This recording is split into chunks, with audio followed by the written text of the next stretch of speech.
just gotta see it.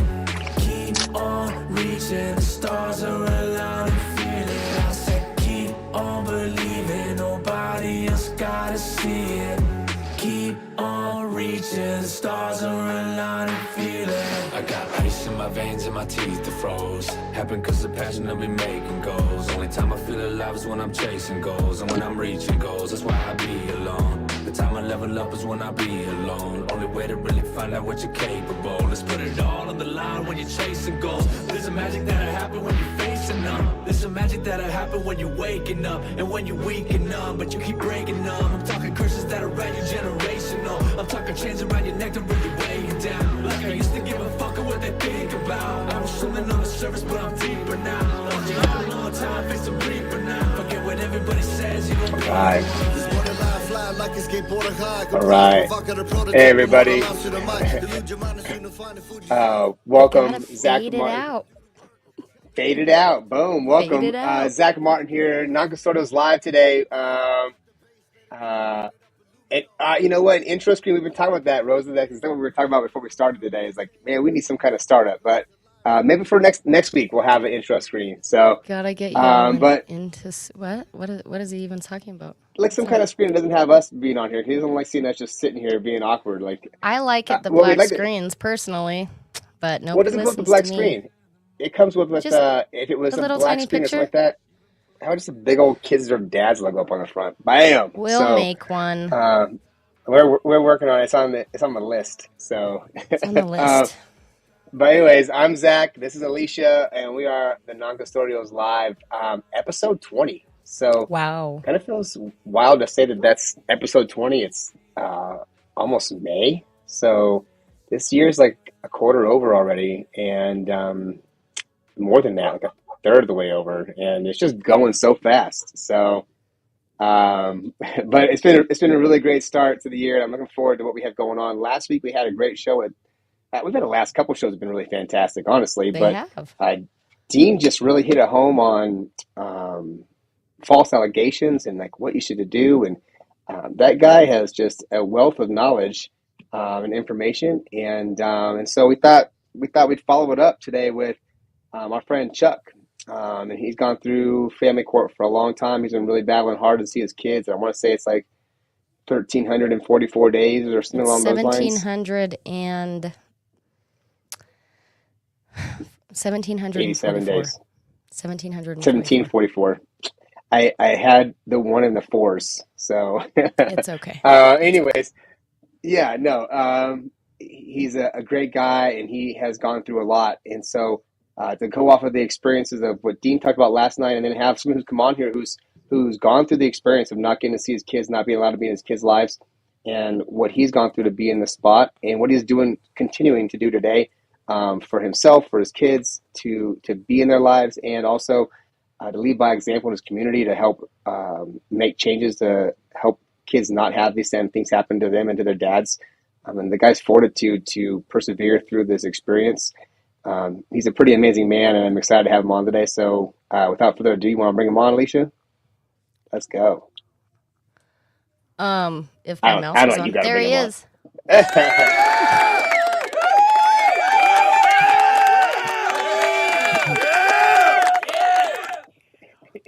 What's up? Welcome, Chuck. How are y'all doing? It's great to see you. And for the experience that you're... Sorry, go ahead. I just wanted to say quickly, thank you and Zach for having me on. You guys have an inspirational teamwork that you guys have a lot of continuity with each other, and you guys have a great vibe, and it's really like, it's kind of trendy, right? So it's definitely like you tune in and you're going to learn something. You're going to have a good time doing it. And this stuff can be very traumatic, but you guys find a way to make it fun and find a way to teach and educate. And that's my favorite part about what you guys are doing. And I know it's Kid Deserve Dads, but, you know, for fit, willing, and able mothers out there, it's nice they have a platform too. And I love what Zach's doing on the father side, as well as you in the non-custodial live. But just like you guys are just kick-ass people that you just want fit parents. And I know it's dads, kids deserve dads, but I've learned that there are some women that had some struggles, and learning about your case, Alysha, I just want to say that, you know, you're a hero in my book and what you've done. Wow. So to you both, to both of you, Don't go that far. thank you for giving me the opportunity to come on with you all tonight. I appreciate you guys. Well, we absolutely appreciate you being here. And what I was going to say right before was, we try and have fun and be positive about it, but you seem to always have a smile on as well, even considering your experience. And so that says a lot about your character and what you're capable of. And so it's good. Appreciate that. Thank you. Yeah. I do the show with Alysha because she is so amazing, and I've known her since my son was like, let's just embarrass the hell out of you today. But since my son was like 1 year old, and we got to hang out it was in a big green building because they were working on the Capitol, spending millions and millions of dollars fixing the Capitol up. And Alysha and I got to go and hang out and spend a lot of time together working on changing some laws in Wyoming. And He was one? He was one. I know. Okay, Yeah, well, he that was makes one. sense. Wow. Yeah, you Yeah. had him, and I had two of mine, and one was pretty Yes. much a newborn. It was pretty cool. A newborn. Yeah. All right, Brian, let's like to hear. House filing 3204 passed the Minnesota House last week, 129-0. So it sounds like Wow. pretty much unanimous. Wow. Yeah. Wow. So anyways, yeah, no, I think, Chuck, a lot of the sentiments that you gave for Alysha and stuff are felt. Like she said, you always have a smile on your face. You've gone through some really difficult times and stuff. Let's start off like kind of talking about, let's start about your family. How many kids you got? Yeah. So I would just ask in advance that, as I answer each one of your questions, I may get a little emotional, and that's okay. It's okay for men to cry. It is. It's been a long journey for me, but I have 7 children. So I have seven beautiful and amazing children, and I've seen them in 3 hours, starting my 6th year, and never a finding of unfitness.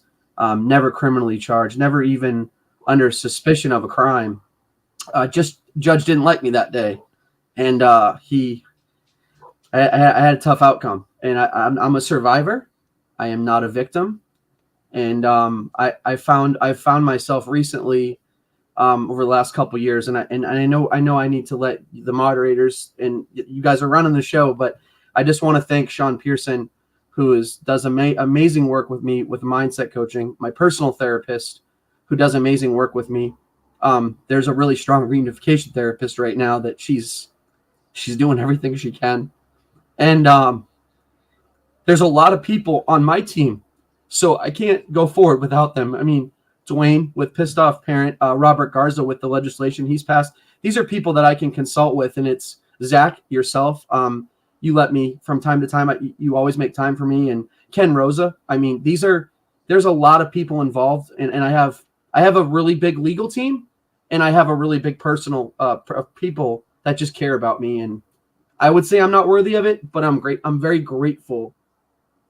I'm very grateful. That's a good shout out for everybody, and it's absolutely fine for. And you're pretty cool too, Bullock. I just don't know you, so I don't know you that well. You're pretty cool too. I just don't know you. I just know you're a mom. And I know you don't like it, but you're a hero. I mean, really. I mean, you have 7, and you have 7, and I have 6, and so I don't meet very many people very often anymore. That.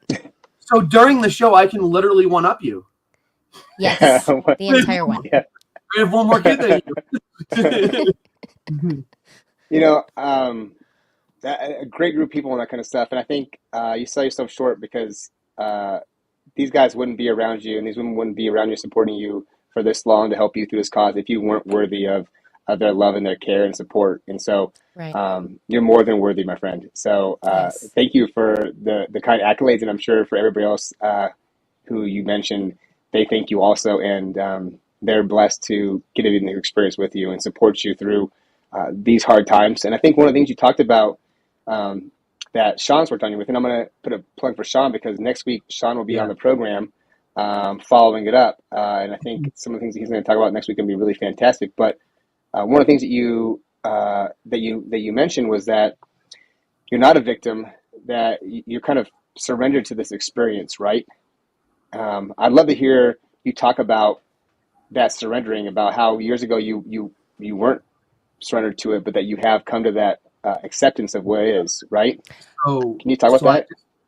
Yeah, and honestly, if there's anything off limits, I just say, hey, I don't want to talk about that. But I'm open to talk about anything that, um, and if I don't, I know my boundaries. I'm okay with telling them. I know you'll respect them, but yeah. So I was very angry, very angry, and more angry and more angry, and then I learned that what I was doing wasn't working. Um, you know, I might have been getting victories in the courtroom, but they weren't victories as it results a path to physical time with my children.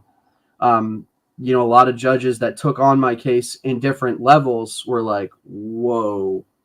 And like, I'm in there, like, you got to, I'm like, and I'm very resilient. And I am, I'm tough. And I'm not making this like, kind of threatening. Just like it's going to have a hard time. You're going to have your hands full. So just, I think where it shifted was my attorney was like, one day he's like, I can give you $12,000 back to you. And like, we can just be done with this. I said, oh no, I want the order that's going to hit her with fraud. And in my state, for the first time that I've ever heard of, child support got turned into fraud. I got that victory. I have a civil order of fraud, embezzlement, and unjust enrichment for $25,000 against mom. Wow. And that was my victory. And then 3 more years went by and I got 2 hours of access. They are not accustomed to, and I have exceptional attorneys. I have exceptional experts. I mean, they are the best of the best, and they're all rowing in the same. And then within our community, I have the very top people in our community are like, they'll give me suggestions. So what kept me going to where it shifted was I thought that was the Super Bowl, and it was for Virginia. It's never happened before. How did that work for seeing my kids? Got me absolutely nowhere. And how do you think that judgment went when I went to enforce it? There's that crazy dad that we gave him the order. We still won't shut up. And they didn't enforce a single penny. Rather than focus on that, I said, I've got to have a path to the kids. And Sean came on board at that point and was like, dude, we need to kind of go back to the basics. And we need to find a path here. And he asked me a very simple question. What's your goal? What is your goal? Do you want a pound of flesh, or do you want a relationship with your kids? And you really have to make that decision. And I don't want to take away all Sean's amazing content next week. It's because he's worked with me extensively. I will leave it at, he's worked with me regularly. I don't want to make him we work together. I'll leave it at that. But I just will tell you that you want the flesh, or do you want your kids? And right. you have to make that decision. Right. So that I don't know. I feel like I don't know if that answered your question. I feel like that totally answered the question. For me, surrendering to the experience was a very difficult and trying experience. It took me a long time. It took me years also of going through it, of the anguish of like, I want to be with my son. I know how amazing of a dad I am. I know how much I love him, how much I have to offer to him, and also that what's happening is not okay and it's not right. And then allowing myself to be comfortable in it not being okay and not being right, and that I was still going to keep trying and keep working towards it, but that I could be here right now and I could just be in my life and find some solace and some peace, and not be on high alert and high energy, and release all that angst and anxiety and anger and sadness that I felt. I mean, I still cry. I cry. I picked my son up today and took him to school today, and I dropped him off. His mom was sick, so I got to pick him up today, and she had him all weekend, and so she couldn't take him to school. And I dropped him off, and I like, as he was getting out of the car and stuff, I started getting myself choked up, and like, it even in like 3 days apart, it's still there, and I still just cherish that, and I wish you had it. And I got to tell you, the pain of having, the amount of separation I've had, And you get those stories where it's like, oh, they did something. Oh, you're a mom. You did something. Oh, Yeah, you're you had to dad. have done something. Well, You're a that's what dad. I was going to say. I don't want to backtrack too far, but I think, Go ahead. can you share any more about just the beginning? I mean, what happened, what So just transpired? pretty basic. Let me wrap up 1744 into 30 seconds. Yeah, right. Right? Yeah. So mom and this guy, not the physical violence started where she was physically violent, and of course we're men. We can handle anything. When she broke her hand, punching me over the face, I mean, she called the police. They're like, yeah, he's got a top secret clearance. Like, you assaulted him. Like, you're calling us because you broke your hand, punching him in the face. Like, she actually thought I was going to jail. And it very well could have if it was a different police officer. I put my hands behind my back. Oh, no. So during the journey, she had, and I stammer when I get nervous. Sorry. I had my eye socket fractured. I've been stabbed, all by this woman. I've never once laid a finger on her. I am at fault for probably choosing the wrong partner. I did choose the wrong partner to have kids with. I own that. But I didn't ask to watch my children get shaken. That's been proven, and she's admitted to it in the parental capacity evaluation. I didn't ask for my kids to get there was a lot of domestic violence that was occurring from mom to us. And we started obtaining protective orders. I'm like, what do you do? And the court gave us everything. You got protective orders. Dad, you're in charge. Mom, you're a piece of crap. Cut the crap. And they wouldn't put her in jail. So she started saying all these things lied about rape, lied about me molesting my kids, lied about just all these. And these are all in court transcripts. These are all on psychological. I don't fear because I tell the truth. I have nothing to hide. I'm welcome to just go. I'm welcome anyone to call me on the carpet at any point in time for anything I say, because what I say, I validate. So where did it go south? And it's just like, all right, so the courts are like, we really need mom to be involved. You have 7 kids. I have a top secret clearance. I'm working for the Navy at this point. This was my Air Force days, but I have a top, and I'm a GS-13 making 6 figures. They're like, Mom, we're trying to keep you involved here. He needs you to watch the kids. Like, just, and then so we start that divorce process. Divorce goes through. I'm like, okay, I'm the custodial parent here. I'm giving her equal access. I purchased a home out in the country. I moved her out here. I charged her $1 a month in rent because we have so many kids. She's never worked. And so I let her rent a house for $1. We weren't doing child support. It was in the divorce decree. She didn't get alimony because when you fault on a marriage, you do lose the opportunity. She had several criminal charges. At one point, she was arrested for assault and battery. Not when she stabbed, not when she fractured my eye socket. I don't recall, but at one point, she got arrested for something. There was a lot going on. She should have been arrested every time. Well, she's a woman, and I'm not being a misogynist. I'm not being sexist.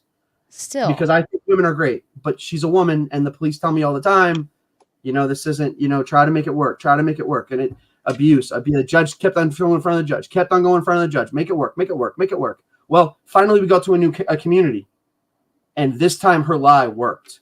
So we're out here in the new community. We're after the marriage, post-marital asset. I have given her a place to live for free. I have the rental agreement still. And I say, cut the crap, don't hit the kids again, or this is it. I'm going to go for full custody. You're done. And so sure enough, I got a phone call from one of the neighbors out there. She was shaking the baby. And I left my top secret clearance job at the Navy base. And I left my job in a skiff. I'm in a skiff now, which is a secured environment. I can't talk about what I did with the government, but I leave my facility. And I come home and she's screaming at the baby, and it's like she shook the baby like right in front of me. This fucking kid won't die. He's 7 months. I want you fucking dead. She's shaking him. I go in, I grab the baby, I call 911. Bam, 4 cars come down. Bam, off she goes. So I'm thinking we're good.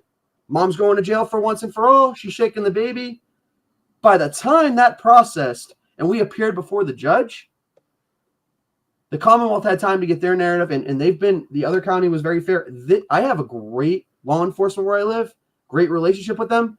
I don't know what went on the prosecuting side, but I was looking at charges all of a sudden for she come up with something, I hit the kid. So from her actually, like, she acknowledged she shook the baby. She said she shook the baby. The police arrested her for shaking the baby. And it turned into, I was then looking at charges. Take care of this. And they manipulated it to, I caused her duress when I was in a skiff 68 miles away for her to shake the baby. I caused her duress for her to shake that baby. After she had been arrested multiple times, after she'd been put in a mental facility, after she had been, hit, all this stuff. And I got to try to calm down. I get very emotional. It's very traumatizing. The court would not take out the garbage. Not going to do it. They take it as, you dropped the shit in my county, you're going to pay the consequence. You're going to clean it up, and we're going to punish you. So the judge said that day, fit, willing, and able, not even doing a fitness hearing. Best interest of the kids to be with mom. Dad, you're out of there.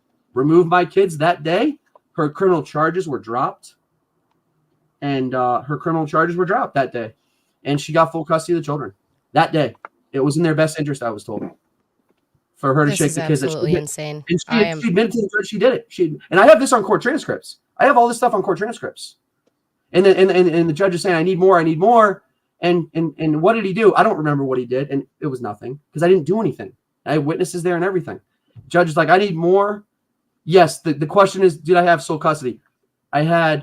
We co-parented, and the judge kept telling her, like, cut it out or I'm going to put you in jail. So we just had, like, I understand I have 7 kids, Brian, so I can't go obtain full custody and make 6-figure income and pay a mortgage and do all this stuff. We got to figure out some kind of co-parenting. She was only interested in me being in jail. So for me to go for full custody, I can't. Do I work and support my kids and my country, or do I? What do you do? I mean, 7 kids. I mean, and a lot of them weren't school age. So yeah. Sorry. I just get sorry. Yeah. It's terrifying. So I'm sorry. Right. And to go from, like, being in that spot where you have all this time and this access and stuff, and she has a record and history of doing these things. Oh, yeah. This is a new judge, right? So you had a judge previously where you had gotten was divorced. on board. That was in a different county, right? Totally different county, different area, and they had experience. A new county, a new district, and a new judge, and this is your first experience in front of this court. Was through all that her out. being arrested, Threw all of it out, and said, throughout the protective orders. Oh, sorry, and this is important. I was there because she violated the protective order, shaking the baby. We were there for her violating a protective order. They already said no hostile acts, and she did it anyway. We were there because she was arrested for violating a protective order. That's why we were in there. But it turned into, I caused arrest, and I'm the one that's. And they said best interest. They didn't have anything to say. They wanted to charge me that day. They had the Commonwealth attorney in seat 1, row 1, and I have witnesses in there like, he never hit his kids. What are you talking? And then they ask her, so what did he do to his kids? It was like, I don't remember. Wait, what are we doing here? And the judge is like, well, you caused her duress. And so it's just goodness. Like, wow. It's like, wow. Yeah. Sorry, I didn't mean to. So, I don't do well with talking about this. I get so emotional. No. I don't do well. I'm getting emotional even just hearing about it. It's insane. When they, I have my wallet. So, like, this is important because it's hard. Like, I wouldn't believe my story. I'd be like, this guy's full of crap. But it's actually real. And, like, when they fractured my eye socket with the Navy, like, she busted it open so bad. Like, I look like an idiot, but I was 100% disabled. Her domestic violence, like, I look like an idiot, but she had fractured my eye socket. Like as a man, I can't say I got beat up by a woman. That's how our society. What kind of a, like, you can't say that. What do you mean you got beat up? I'm 6'3", 280. Well, I don't hit women. I was raised. You put your hand behind your back and you just take it. Whatever they have, you take it.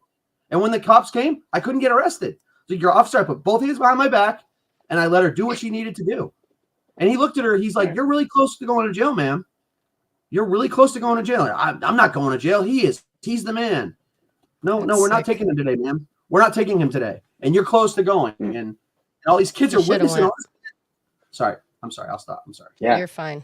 You're okay. Oh yeah. No, I think that it's really traumatizing, right? To go through that experience, at least on your side, to go through that experience, but then also to know that, like, your kids are sitting there watching this transpire and then seeing everything that's happened and being witness to it and experiencing it. And then also at that point in time, they don't even get the opportunity to then be with you. They lose access to you, the parent who is the safe one and protector of that whole bunch. And the person who they witnessed abusing a sibling and also their father. And if she's physically hitting you, then I'm sure there was a lot of verbal and emotional abuse and stuff going on in that process, because you don't get the physical abuse without yelling and screaming. So she whooped the shit out of them. She beat them on. And I call the law, and it's like, and she would call the girls up, and she'd sit the girls down. You're going to tell the police daddy touches your privates. You're going to tell the police daddy touches your privates. And they said, no, mommy, he doesn't. Bam! Slap him right across the fucking face. Slapped him right across the face. Wow. You're going to tell the police daddy touches your privates. And she would physically assault them in front of me. And they would be crying. And the police would be standing there listening to her say these things. This is a woman that offered money to have me killed. Like, this is real stuff. I went to the police station with my witness. My friend came out. I had a friend that she offered money to have me killed. Literally, you can't make this stuff up. I have a sworn affidavit to the police department, and they said, well, just leave her alone. You know, she's trying, because they want to keep her involved. She's trying postpartum. If I do this, I'm in jail for the rest of my life. Right. And then it's and then we tried the rape card. Well, he raped me. Well, guess what the Navy did with that? Naval Criminal Investigative Service pulled me off the Navy base for 3 weeks. And guess what happened? She said, but you didn't rape me. Then she texts me, I didn't rape her. So I go to NCIS, and it's like, okay, we're gonna let you back on the base. And then the Commonwealth attorney in the city that gave me all the access to my kids, Goodway, they called her and they said, if you don't drop these charges, we're gonna hit you with 4 counts of perjury. They were gonna get her on perjury because she lied about rape. But again, they let her withdraw her police report because we can't have women in prison. Right. And so she kept on trying and trying and trying and trying. Finally, the courts were like, we're done. We got to get rid of somebody. And why is the 6-figure income dad who's keeping them safe from harm, why is he just, and we know why now. I had to learn. And this is what the people on my team work hard at, because I don't do well. And I need to really calm myself, because I really don't do well. I get very emotional. And it's awful. It's awful. You can't make this. Okay. Well, there's a lot of stuff. You can't make this shit up. And I know I'm not supposed to swear. Yeah. Sorry. I can't make this up. It's okay. We can swear on I've cussed in Facebook, half can't the we? episodes We can so swear far. everywhere we're streaming. I'm I pretty think sure I've we sworn in every episode Yeah. so far. We So can I make a swear. point. You're fine. Conscious effort. You're No, fine. I don't. But I think the hard part. So people want to hear your whole story. So Brian's next question was, Brian's like got all these good questions here. So Yeah. at this point in time, then he's like, let me get this timeline right. At this point in time, then basically she shook the baby. She got taken to jail. She then changed her story while she was in custody. The judge threw the book at you, gave her temporary full parenting, right? And gave you supervised visits, gave you something else. Oh no. Here's where it gets crazy. It gets crazy. So in my divorce decree, I was very strategic. I'm like, you're not getting alimony, you're not getting child support. We're going to do 50-50 custody. You don't get anything. You get nothing. You get half the kids. We get half the kids. You're on your own. Well, guess what the judge did? He changed the circumstance so she could get child support. You couldn't modify my divorce decree. It was legally binding document. And the judge also took over jurisdiction that wasn't that judge's to take. This case was heard in the other county. He just took the jurisdiction and did whatever he wanted. Another violation. He didn't have what lawyer is going to fight that? What lawyer is going to fight that for me at that point? That's going to slow up. That's going to have too many cogs in the wheel. So what the reason why I lost custody was how are we getting her money? How are we getting her money? She doesn't have an income. She doesn't have a job. Your divorce decree says you don't give her a penny. We have to change the circumstance. Best interest to get put to the abuser so we can change the circumstance. That's why that fraudulent child support order was found 3 years later. They want to put me in jail. They wanted to put me in jail, but I was too resilient for that. That was the goal. Get him in jail, shut him up, and make him pay. But I kept pushing, and I eventually got that child support order put before a judge that was forced into a corner. This guy can't work because of all these domestic violence records. This guy can't work because of her assault and battery. And I had a United States congressman, a United States senator, sitting members of my delegation, okay, all writing letters to this judge. What are you doing? Wow. Politicians don't get involved. Mine did. And I'm very fortunate. It is not easy to get a politician to move. It is not easy. It isn't, they say it's an act of Congress. That letter was an act of Congress. And that was a sitting member of the United States House of Congress, Donald McKeegan, rest in peace, in the big house where they do all the votes up at the Capitol. And he wrote that letter. Do not put my constituent in jail. This is way unnecessary. And I have that letter. And that letter my attorney framed on his wall. He's like, no, but sorry. But anyway, that was being a little grandiose there. Not really. Not when you think about it. I had to accomplish quite a bit. And it's sad because what did I accomplish? 3 hours with my kids. You see how you get punished? You can't win. Right. For trying to do the right thing. And then, so like you got in a spot where you didn't get to see him, right? So they took him from you, and you had a lawyer, but you didn't get, no lawyer wants in this county, right? I don't know what county you live in, but it's probably a small county, or even it's a big county. They don't want to go against the judge, right? They have these few judges in these areas. Small town county, and they gave me reunification. And can I tell you how the first reunification session went? Yeah. This was the first reunification. This is the first reunification session of 6 reunification therapists. I'm now on my 7th. Do you want to know how the first reunification session went with the first one? How long was it from when the kids were taken from you and given to her care, and they changed that? Around 180 days to 210 days, I get my first reunification session. I read my son a story. And she doesn't realize, the mother doesn't, it's virtual because we have COVID. It's all virtual because of COVID. Oh, and she doesn't realize the camera's on. She doesn't realize the camera's on. And my son goes, my son loves Pete the cat. Do you want to know what mom did after I read CJ, my son, the story about Pete the cat? On camera, reached back with her right fist, fucking knocked him out. I told you not to fucking talk to him, and laid him out flat. Laid him out. I mean, locked him on camera in front of the therapist, in front of me, live on the camera, and I didn't have it recording. Do you know what happened when I reported that to my attorney and it got before the judge? It wasn't in my best interest. It wasn't in the children's best interest to do reunification. So they terminated reunification. What did the therapist say? They didn't call CPS? So the therapist is one of the judge's arms, and that therapist gets a lot of work from that judge. And that therapist, I reported to the bar to have her license reviewed, and she did not make a report. She said it wasn't in the children's best interest to have a meeting with her dad, and she says she didn't see it. And that judge gives her a lot of work. That therapist makes hundreds of thousands of dollars from that judge. Right. It's insane. So she laid him out in reunification. That's assault. We're talking about crimes here. That's assault.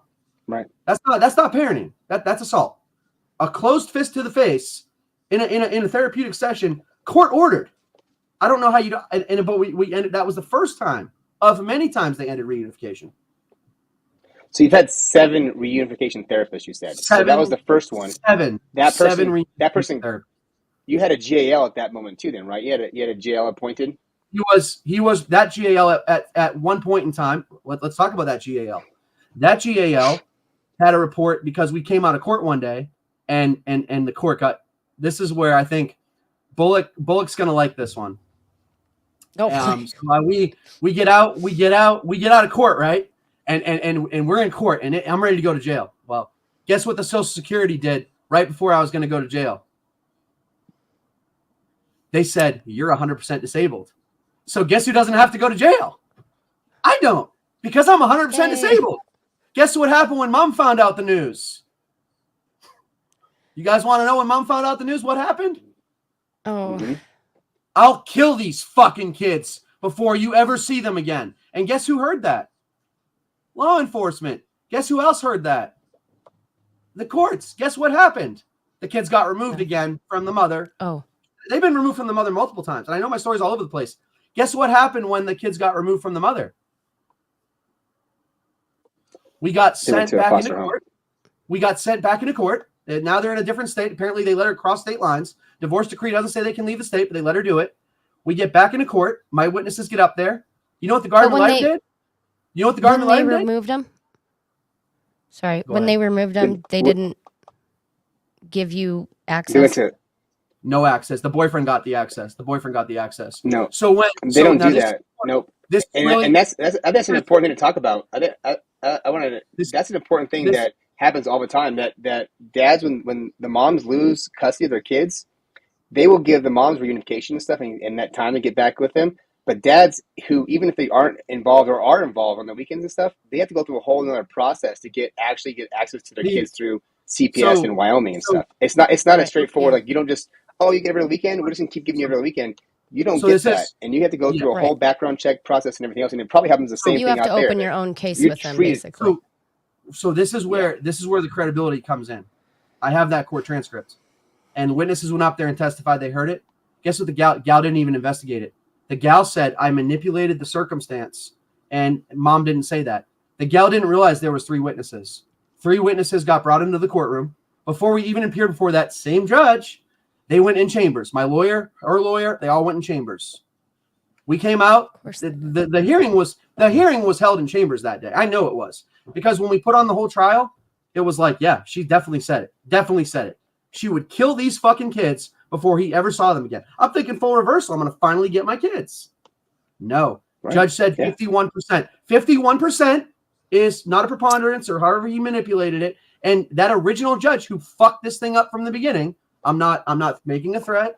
I'm not using anything negative or derogatory. The one that made erroneous rulings, of course he's going to double down and triple down and quadruple down. And guess what happened to the gal? Can I tell you what happened to the gal, please? Because I think you're going to say nothing. Because the gal did not interview and abused his authority, a guardian ad litem was removed for unprofessional conduct. And I actually got that done. And the judge bullied me again. He said, I have never had to remove a gal in my career. I don't know what makes you so special. And the gal was just his arm. The gal was his personal arm, his personal bully. And that's one of the that's the first of 4 gals. And I'm going to try to be nice, because I do have to work within these courts still.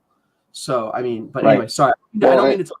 I'm sorry. No, I think it's important to talk about that stuff. I mean, to have that person removed, and to have the judge be so upset that person got removed for not doing their job. I mean, it's very clear what these guardian ad litems are supposed to do, and they all know what's required of them, expected of them. And to have one go out there and blatantly not follow the rules and stuff, and what they're expected to do is just, it's awful. And you hear about it all the time. It's not like this is like the first time. And it's going to be the last time I think you talk about a guardian ad litem not doing their job on your case. And I hear about them all the time from dads that call me from around the country, talking about the guardian ad litem didn't do the interviews, didn't do the stuff, just rubber stamped the original decision that was out there. And you would think that they had no idea of all the circumstances that happened in the case. Like, they didn't read through anything. Yeah. They just had a plan. Can I educate the audience to what the guardian ad litem's job is? Yeah, go for it. And I know that's going to be my opinion of my experience. It's the judge's bully. It's the judge's bully. When they want you to get what the judge wants for an outcome, they go right to the gal, and that's the officer of the court. And they won't email you anything. They won't document anything. They won't acknowledge anything. They're just the judge's bully. That's all they are. They're going to do the judge's dirty work for him. When the judge gets to what he wants, he's going to tell that guardian ad litem what he wants, or her, and they're going to do it because they get paid by the court. So how is that not a bias? It's like, and again, one other thing. How is a guardian ad litem making a recommendation on fitness, willing, and ableness when they're not a child psychologist? You're not a child psychologist. You don't have an understanding of child psychology, and you're making fitness, willing, and able determinations, because in my state, if you haven't been found to be unfit, they can't restrict your access. But they do it all the time. But where's the finding? Where's the finding of unfitness? You never get that. It's too hard to prove that. So they just say best interest. And that best interest isn't constitutional, but we're not going to go down that road.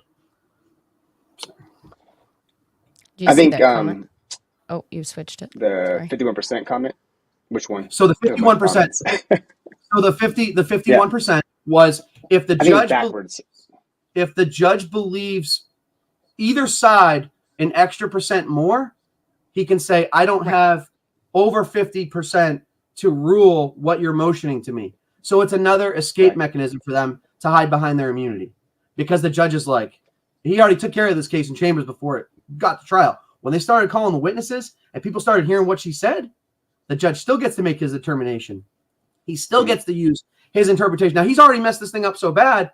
If he don't double down and triple down, you got civil rights lawsuit exposure because you are now infringing on someone's civil rights, which is, if you look at Griswold versus Connecticut in 1965, the fitness and willingness and able wasn't proven and the family unit was disrupted. A $1 million settlement in Griswold versus Connecticut in 1965. We don't need to do case law all night. I'm happy to cite case law all night, but we don't need to do that. And he did win a civil rights lawsuit, and they do win them. But I got a few civil rights attorneys that I'm weighing at the moment. I'm weighing several options. Well, and the hard part, I think we talked about it earlier, and so we talk about it all the time, but for getting a lawyer in your town, in your little tiny county, to go out there and tell the judge that he's doing wrong, right? That he's what lawyer is going to do that and commit suicide? So right? in my town, I have a judge. This judge has been overturned by a judge beneath him. This judge has been overturned by a circuit court judge, and this judge has been overturned by 4 different judges. Okay, I'm on Judge 6 now. I'm waiting, and my custody case has been continued 24 times. So when you have 24 continuances, what does that tell you? They got some real problems. But the other issue is I've been to court over 100 times. So they are like not getting the message I'm going to be involved. They don't, and it's either they put me in jail, which they've already tried, and they don't have anything because there's nothing there to have. And here's the other issue you're going to have. And I just want to get this out, okay?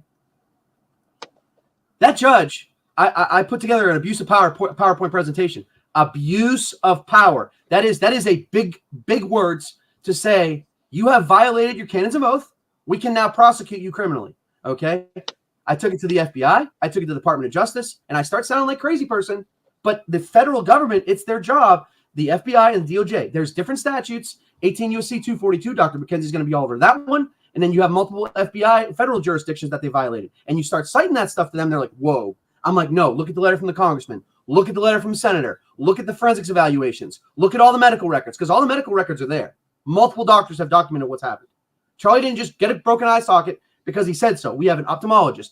We have a psychiatrist. We have all the different medical fields that have documented this. And it's like, Charlie's a crazy person. No, Charlie's thorough. And so the point, Zach, I was trying to get to was I did that small town thing. I showed my lawyer, here's an abuse of power. Here is a 29 PowerPoint slide, step by step of where the judge abused his authority. And they said, yeah, you're right. You're right. You're going to need a new attorney, though. You're going to need a different attorney to prosecute that because I got to see that judge 4 days a week. I got to see that judge 4 days a week. Yeah, you got to abuse of power all day. You got abuse of power all day. And you guys have the slides. And I even sent you the slide deck. It's in your inboxes. Yep. And I know you guys are going through it. I don't just pull shit out of thin air. I validate with facts. I validate with reports. Yeah. I validate with CPS. Sorry. I get going. Yeah. You're too smart. It's great. You're too smart. You're going good. And it's so intense. Like that. I think one of the hardest things that people have with dealing with family court, and it takes them going through the experience to really know how many moving parts there are inside of this industry and stuff, and all these different people, like the psychologists and the GALs, and all these people working together who see each other all the time and get business from each other all the time, and that they scratch their back. They know who's going to butter their bread, and they keep that bread going. Exactly. And so, like Dwayne asked a question: what keeps you going? What have you held on to? Because you held on to the hope of getting to see your kids, right? What's up? What's kept you going in this? I'm going to answer that question, but I'm going to follow up with one thing you just said. My current therapist, reunification therapist, my current gal right before he retired, and my current personal therapist and my mindset coach were all meeting. And they said, this is a good dad. The gal couldn't get there. He was like, there's just too much here that I've been told too many things. The gal couldn't get there. And he's like, I don't want to cut this guy out, but they all work together. Never in their career has the gal not accepted their recommendation. And all the professionals wrote letters. They all wrote letters. And all my doctors wrote letters. Fit, willing, and able. Fit, willing, and able. Fit, willing, and able. And I went 147 weeks in a row to reunification. Kids showed up 3 times. They said, this guy loves his kids. He never hurt him. He loves his kids. And they told the gal that. And I'm not going to go there. I'm not going to go there because I have an ongoing case. But that gal did nothing with that. The question that Dwayne asked, Zach, was that kind of where you were going? They all work together. They're all professionals. Yeah. They all were rowing saying, get Charlie access. Get Charlie access. So the question is, in 1,700 days, and this is gonna sound like it's like fixed. This is gonna sound like it's somewhat manipulation. The guy that you guys are talking to next week is a huge part of that. That guy came in. I had suicidal thoughts. That guy came in. He's like, okay, that guy, Sean Pearson. That guy came in and said, I'm not quitting on you. And don't quit on yourself. And he's an Air Force veteran, and I served my country at one point in time in the Air Force as a civilian. And he said, I'm not in the Air Force. You have integrity, service before self, and excellence in all you do. It's your core values. He's like, what do they say in Top Gun? I'm not leaving your wingtip. I'm not leaving my wingman. And Sean Pearson would not leave my side. Would not leave my side. No, you're not drinking the poison. No, you're not ruminating. What kept me going? Y'all pick up a book by Viktor Frankl called Man's Search for Meaning. Dude was a Holocaust survivor. Dude faced death every day. He woke up. He was going to die every day. And you want to talk about thinking? You want to talk about deep, feeling sorry for yourself? Read a couple pages. Read about what it was like to sit in a concentration camp. You're going to get out of your feelings real quick. And Sean Pearson recommended I did that. And what kept me going? This is where it really turns the corner. Crazy person Charlie turned into loving community Charlie. And this is where my heart's at. I'm in an underserved community. These people are left out here to rot. They survive off food from, and I'm not putting these folks down. There's some wealthy folks, very wealthy, very affluential, but there's a big portion that isn't, not affluential. I said, oh no, y'all are not going hungry on my watch.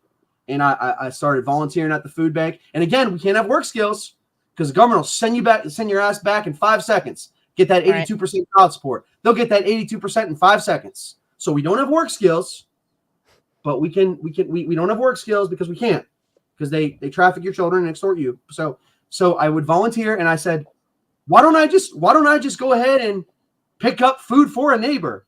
Well, picking up food for a neighbor has turned into quite an operation. 17 families, 158 boxes of food this year alone. My second year doing it, Family for Eternity. I have now raised beds for a community garden. I have 1 million seeds about to go in the ground. I make 55 to 60 lunches a week. I bring it to my post office and I feed.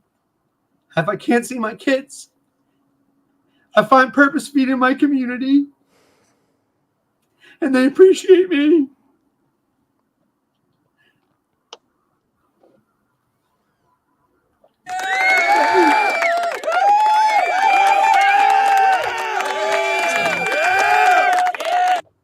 Sorry. And I sound like an idiot. I sound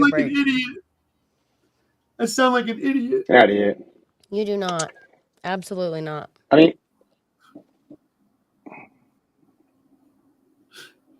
I miss them so much.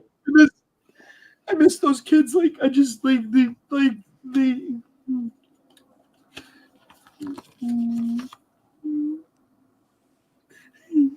I miss them every day. It's deep. I never quit on them.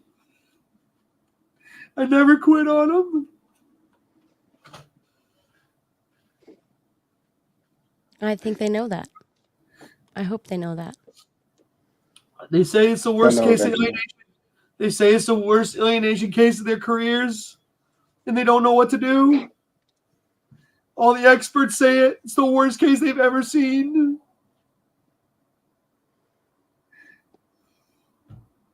Sorry for crying. You're fine. Dude, you can cry all you want.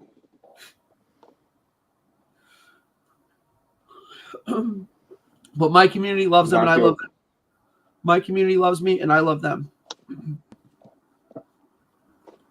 And getting rescued. You're doing an amazing thing. Those dads that are hopeless out there, can you tell them to get a pet? Come here, Ice. Come here, buddy. Come here, Ice. Come here, Ice. Come say hi. You're on live with Kids Deserve Dads. Come on up, Ice. Come here, buddy. Come see Daddy. Come here.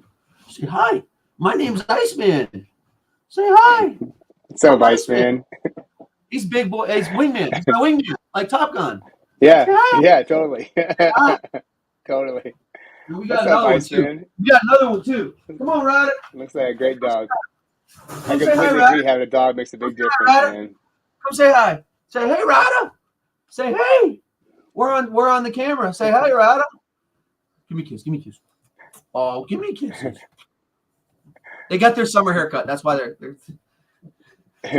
My dog yeah, is, well, it's hot there. It's still going to be cold here. Come here, Ice. Show him how big you are. Show he's a little load. He's a big boy. He's a big boy. What kind of dogs you got? He's a big boy. Say hey, bud. Oh, yeah. Say he's trying to say cute. hi. He's like, I want to lay down and eat my bone you gave me. Say hi.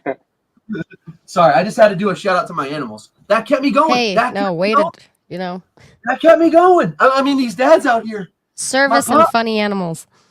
their service. Oh, service, right? Giving back to your community. I mean, when you talk about doing that work, like how does giving back and giving to other people help you deal with the pain that you're going through? So I think that's a huge thing. That's something I talk about all the time when I help out families. Giving back has been the biggest difference. And so let me hear you talk about what that's done for you by giving back. We're going to put it off online. You're going to give me the website and that kind of stuff and the Facebook page and everything. So Yeah, like no one can see that. I'm like, so at first it's like, dude, it's like you don't really sound this good talking about your story. Like it don't sound very good. Like, bro, you did some shit. Come on, give it up. And my team has dude, this can't be real. This shit can't be real. I'm like, no, I documented it. People are like, you documented it? What do you mean? I'm like, oh, you want to see my documents? And I started showing You the got a whole corridors. room full? It's probably a whole room full. Oh yeah, my binder. I'll pick up my thing. Like, I don't know if it'll reach, but can you guys see up top? Can you see up top there? Can you see the binders? Yeah. Yep. Yeah. Yep. Well, there's over 10,000 pages.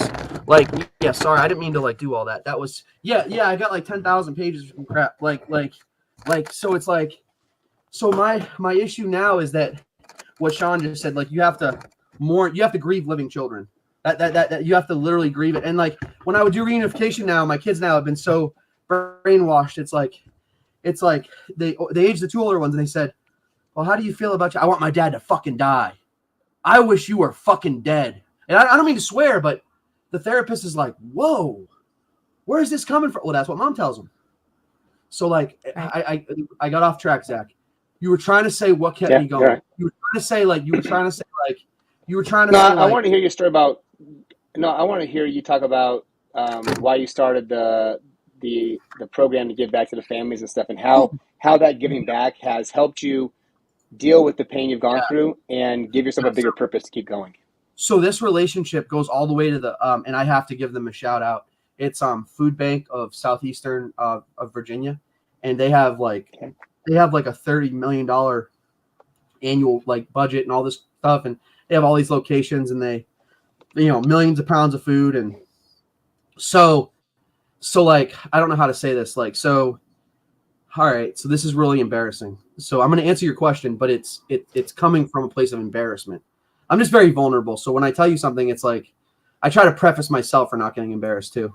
I'm going to say something embarrassing. So I used to so as a man, as a masculine energy, I lost my job. They're you're really fucked up. And the Social Security Administration wouldn't give me a disability. You know how hard it is to get those. The federal government gave me one too, which is even harder to get that. They're like, we can't put you anywhere. You are fucked up beyond fucked up. And it's like, oh, so you're not fit. No, I'm not unfit. I've just been so PTSD from all the domestic violence and dealing with these family courts. I actually got a PTSD designation as it pertains to family court. Think about that one. Tell me that's not a civil rights right for a lawsuit. You got PTSD by going to the family court that's designed to make sure your children are... Anyway, we're not going there.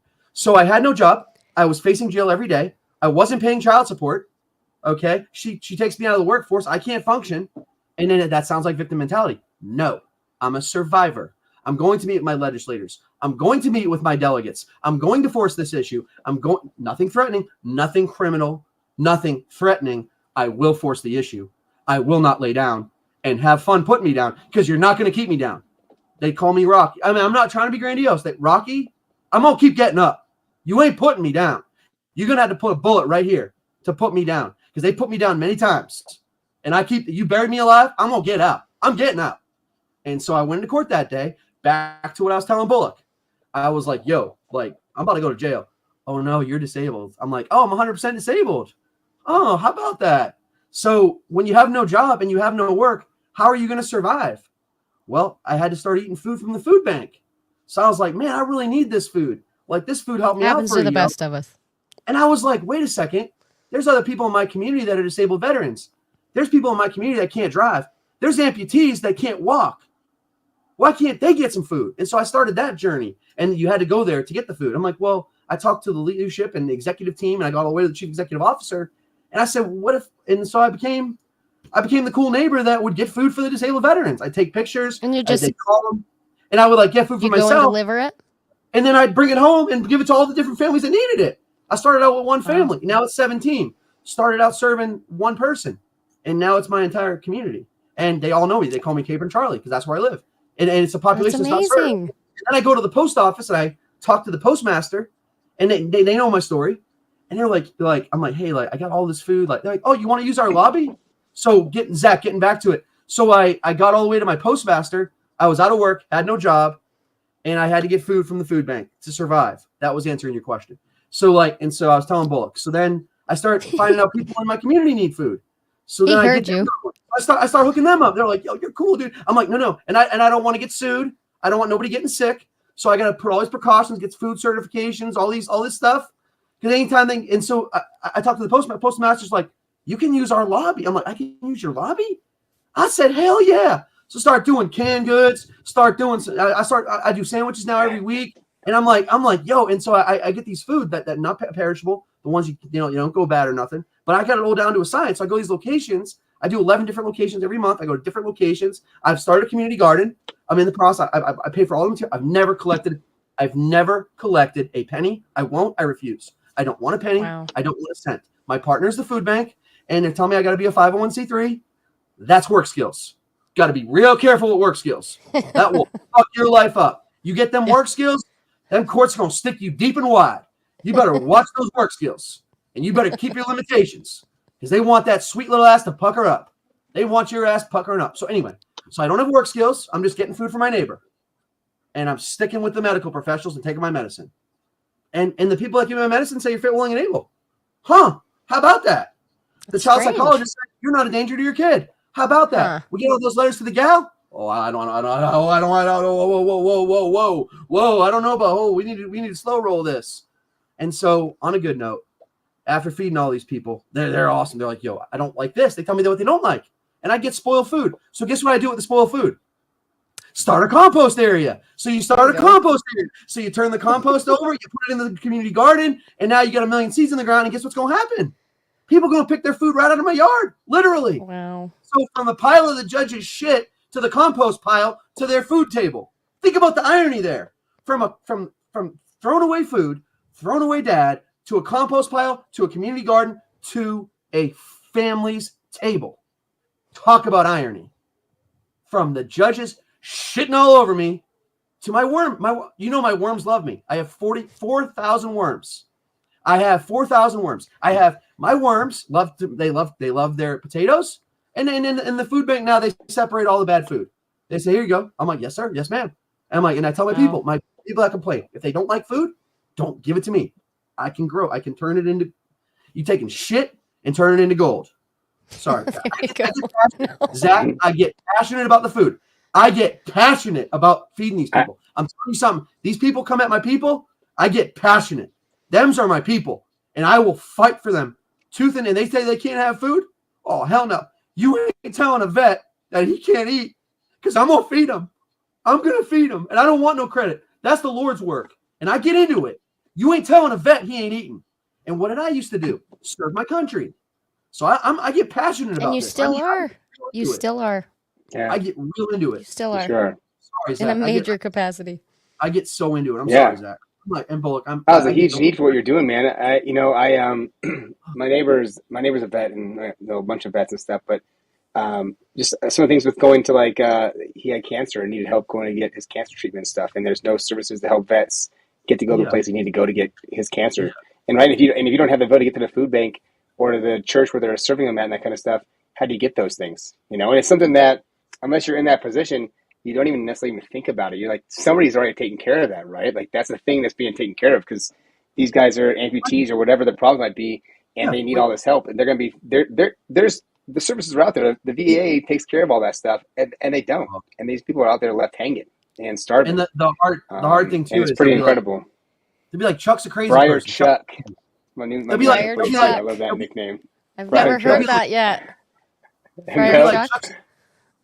Oh yeah, Friar actually, Chuck. I ran for class president in my college. This is a true story. Okay. And do you want to know what my slogan was? This is a true story. In college, my undergrad. It was what the fuck, vote for Chuck. And I won class president. That's a true story. I played college baseball. I had it on my teammates. I played college baseball. And Zach and I got that kind of bro thing going on. And my teammates were carrying their backpacks. We had some, we had some natties because we were poor. We had a 12 natty ice for $5. We had natty ice for $5. 30 stones. It was what the fuck? Oh, you don't want Keystone Ice now. That's gonna hurt. You can't be playing with no Keystone Ice. That's gonna leave a mark on you. Anyway, but it was $5 back then. They said they all carried a backpack. What the fuck, vote for Chuck? And so I was class president. I mean, I was a leader. I worked for the governor of my state. I interned with the governor of my state. Like I was a leader. I don't say that to look for credit. Like, oh, this is great. Like this is how great Charlie is. No, I'm just one of everybody. I ain't nothing special. But I love my community. And that's good to do. And I don't interview well. I don't do well in these. I get into it. That's a crack. I think you're doing just fine. I'm trying. You're doing wonderful. And I don't shut up. Absolutely wonderful. And I don't ever shut the hell up either. That's good. But no, you guys are so patient. Thank you both. Like you guys are so patient. I'm sorry for not shutting the hell up sometimes. You're fine. You're doing great. You're doing great. This is your space. Is there questions? Because I'd love to help some of these dads out. Any of these dads got like I'd love to help. I was just going to ask about that. A lot of people talk just going through a lot of the same experiences and stuff, and people talking about going through it. And I'm having some camera difficulties over here, some real serious ones. Yeah, you are. I don't know what's going on, but hit me with whatever hit me. I can handle a lot. I think most people are just making comments about your experience and stuff, and most people are asking about, talking about just it's being proud of the stuff you've gone through and everything. Yeah, I think one of the questions that I saw earlier was a guy that's somebody who's going through, and I didn't make a star on it, so now I got to read through to find it. But that he's going through something really similar and stuff. And did you see what Dwayne said? Dwayne Ward? Well, I saw a lot of things that Dwayne said. Yeah, which one? Oh, well, this one is by Dwayne. This one. If only we had 1,000 more parents with this kind of passion. That's what he said. No doubt. I can tell you that of the parents I've talked to in the different states, of the parents I've talked to in different countries, of the parents I've talked to in the different continents, I didn't quit. Okay? Y'all don't either. And I will pep talk any one of those. Look, oh, I only got 4 days, Charlie. Up.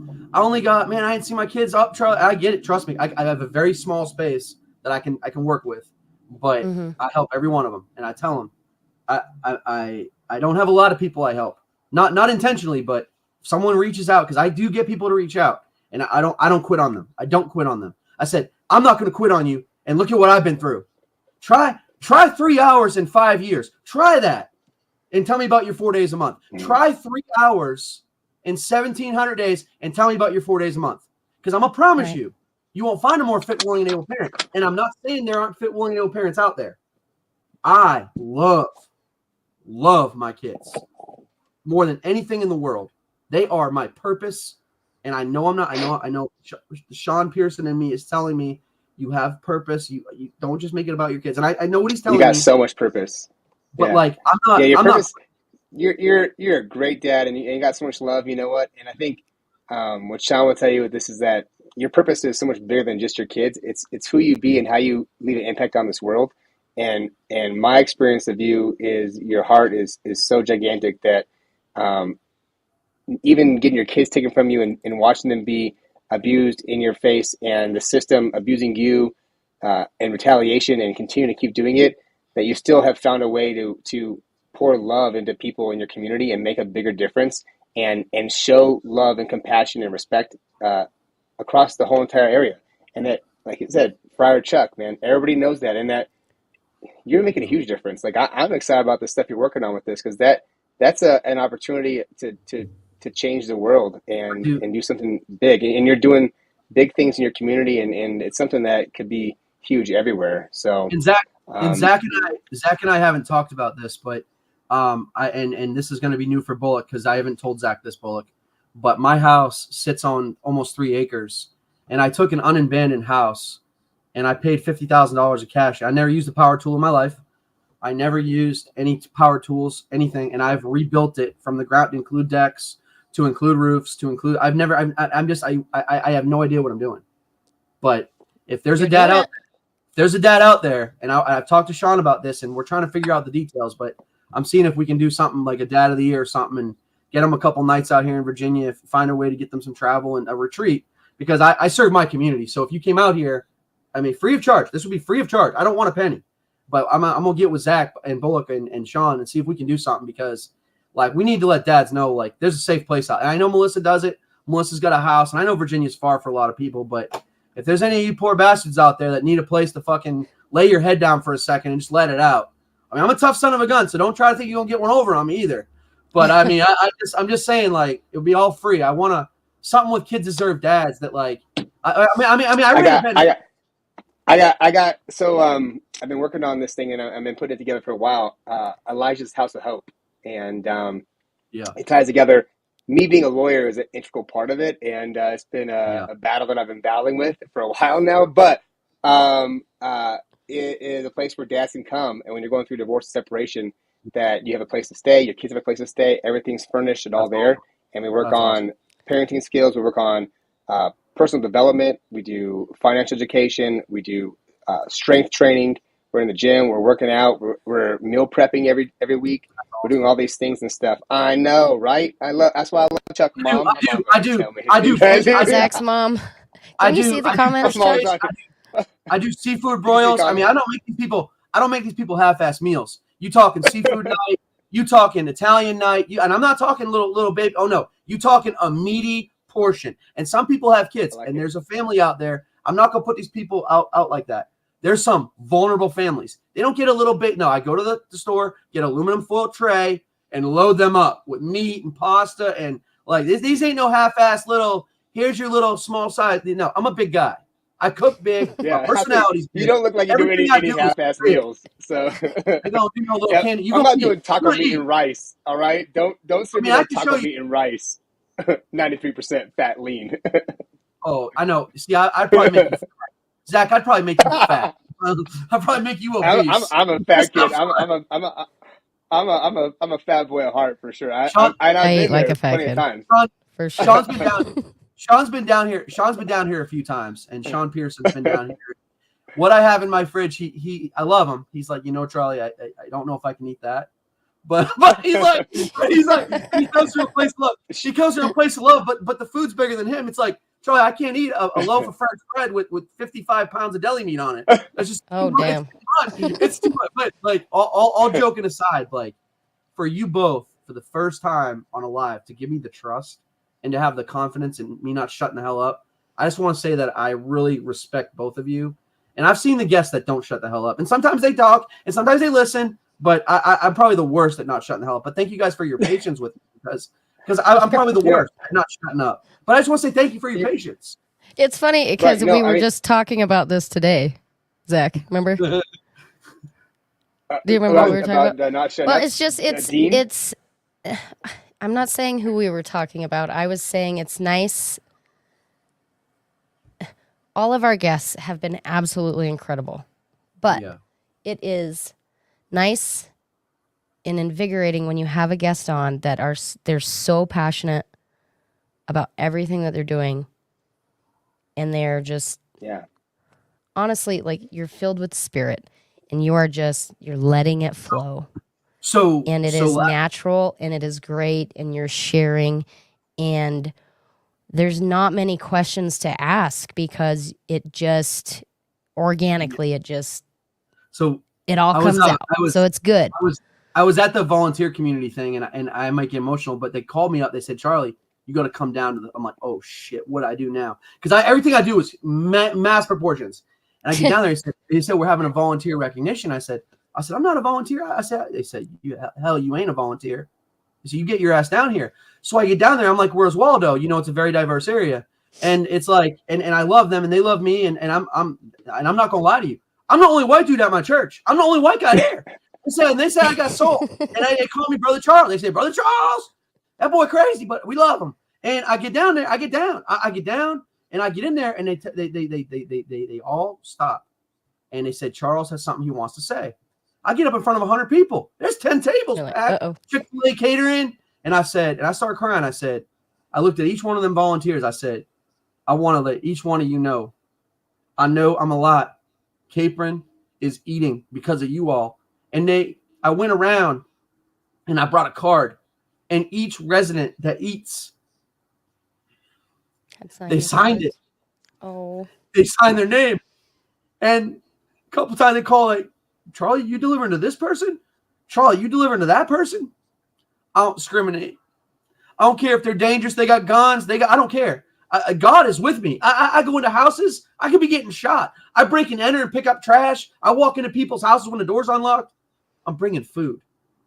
It's Capron Charlie. He ain't hurting us.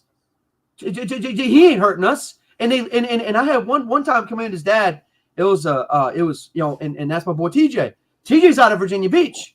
Someone tried to clown TJ, and he's my brother. He's my brother now. And this guy tried to clown TJ. I said, you don't talk to TJ like that. That's my boy. I said, I don't care if I got a master's degree. I don't care how intelligent I am. I don't care how intelligent you are. Don't you clown my boy TJ. TJ was a linebacker, okay? TJ is a tough dude. You don't play with TJ. And my boy was about to really find out.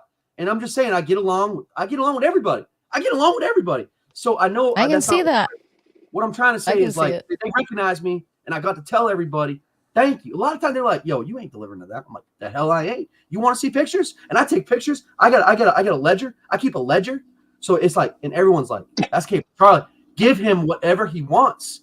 He's getting this food to these people." Because I don't collect them. I don't. What kind of a piece of shit would I be saying, "Give me money"? What kind of a piece of shit would I be? It's free food. It don't cost me nothing.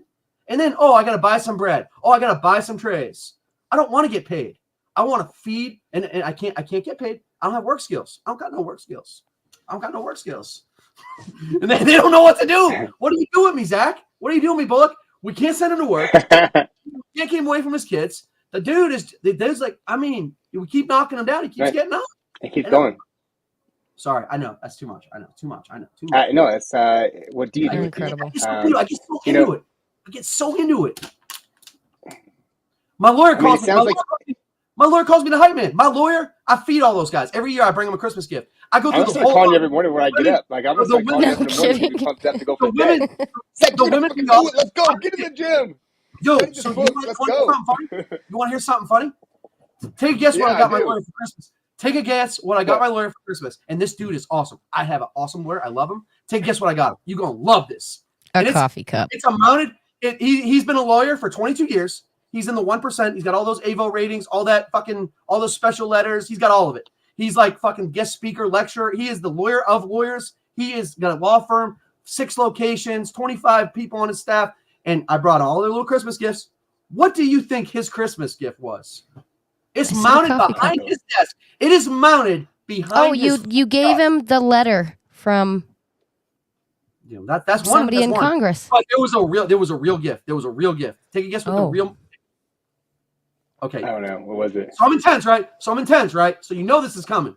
A fucking samurai sword for all the fucking shit he does in the courtroom on my behalf. A fucking samurai sword from Japan with the fucking hieroglyphics on a stand. It's like fucking flown in from Japan. The motherfucker he fucking tells everybody in the courts. That motherfucker, he's like, yo, this is the best gift I've gotten in 2 decades. And that dude is a savage in there. He is, but you don't go in there until it's time to go in there. And if I can get a message out to you dads, you got to bide your time. I don't do this, but please keep your mouth shut. I don't do it. Keep your mouth shut. You won't get 1,700 days. You won't get 6. You won't get 6 judges. You won't get 147 reunification sessions. You won't get 4 guardian litums. Just keep your mouth shut, because this game ain't gonna stop. If I had known what I know now, I don't take their shit. What you got for me? They go tell me what the factors of a guardian ad litem are. I'm gonna cite you case law where you can shove it up your no, you can't shove it up their ass. They have power, you don't. You can't shove it up their ass. And I'm like, what are you gonna do to me? I know the law. I know case law. Well, that's not Virginia. Well, you want to cite Virginia case law? We can cite Virginia case law. Yorko v. Yorko. No determinant of unfitness. I've got my case solved in a case law in Virginia. Yorko v. Yorko 2019. No determination fitness was heard. The children were not able to be removed. Case closed. I'm not an attorney, and I'm not arrogant, and I'm not pro se, and I know my limits. There is no way I could present in the courtroom. Hell no. No. My lawyer is like, you don't talk unless I tell you. Don't speak. And I love him. And I love him. No, it's good. Because if I get lost, look out. Because they say he's an intellectual savant. Now, this is Dr. McKenzie, Dwayne, you, Bullock, far smarter than I. But you get me going, you get that mind going. There's a reason why I have a top secret clearance. There's a reason why I had a 182-page non-disclosure agreement that can't talk about what I did with the government. There's a reason for that. And it's not because I'm stupid. Right. No. No. And I speak. And it's not because you have no energy either. You know what? We could get you in just the gym. You'd be 280 pounds of like solid freaking muscle. We got you in the gym one time because you got the energy. Like, and I speak 3 languages. I speak Greek. ¿Qué pasó? ¿Cómo estás, señor? Oh, Greek, Spanish, and I speak Greek. And I speak 3 languages. And I got to tell you something.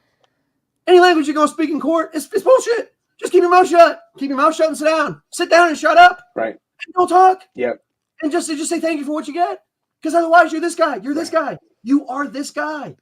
I've never been wrong. Right. But I'm wrong. But I'm wrong for not shutting up. See what I'm saying? I am wrong. But you were saying, Bullock, go ahead, jump in. Somebody commented, we need to 50-50 harder. And I agree with that.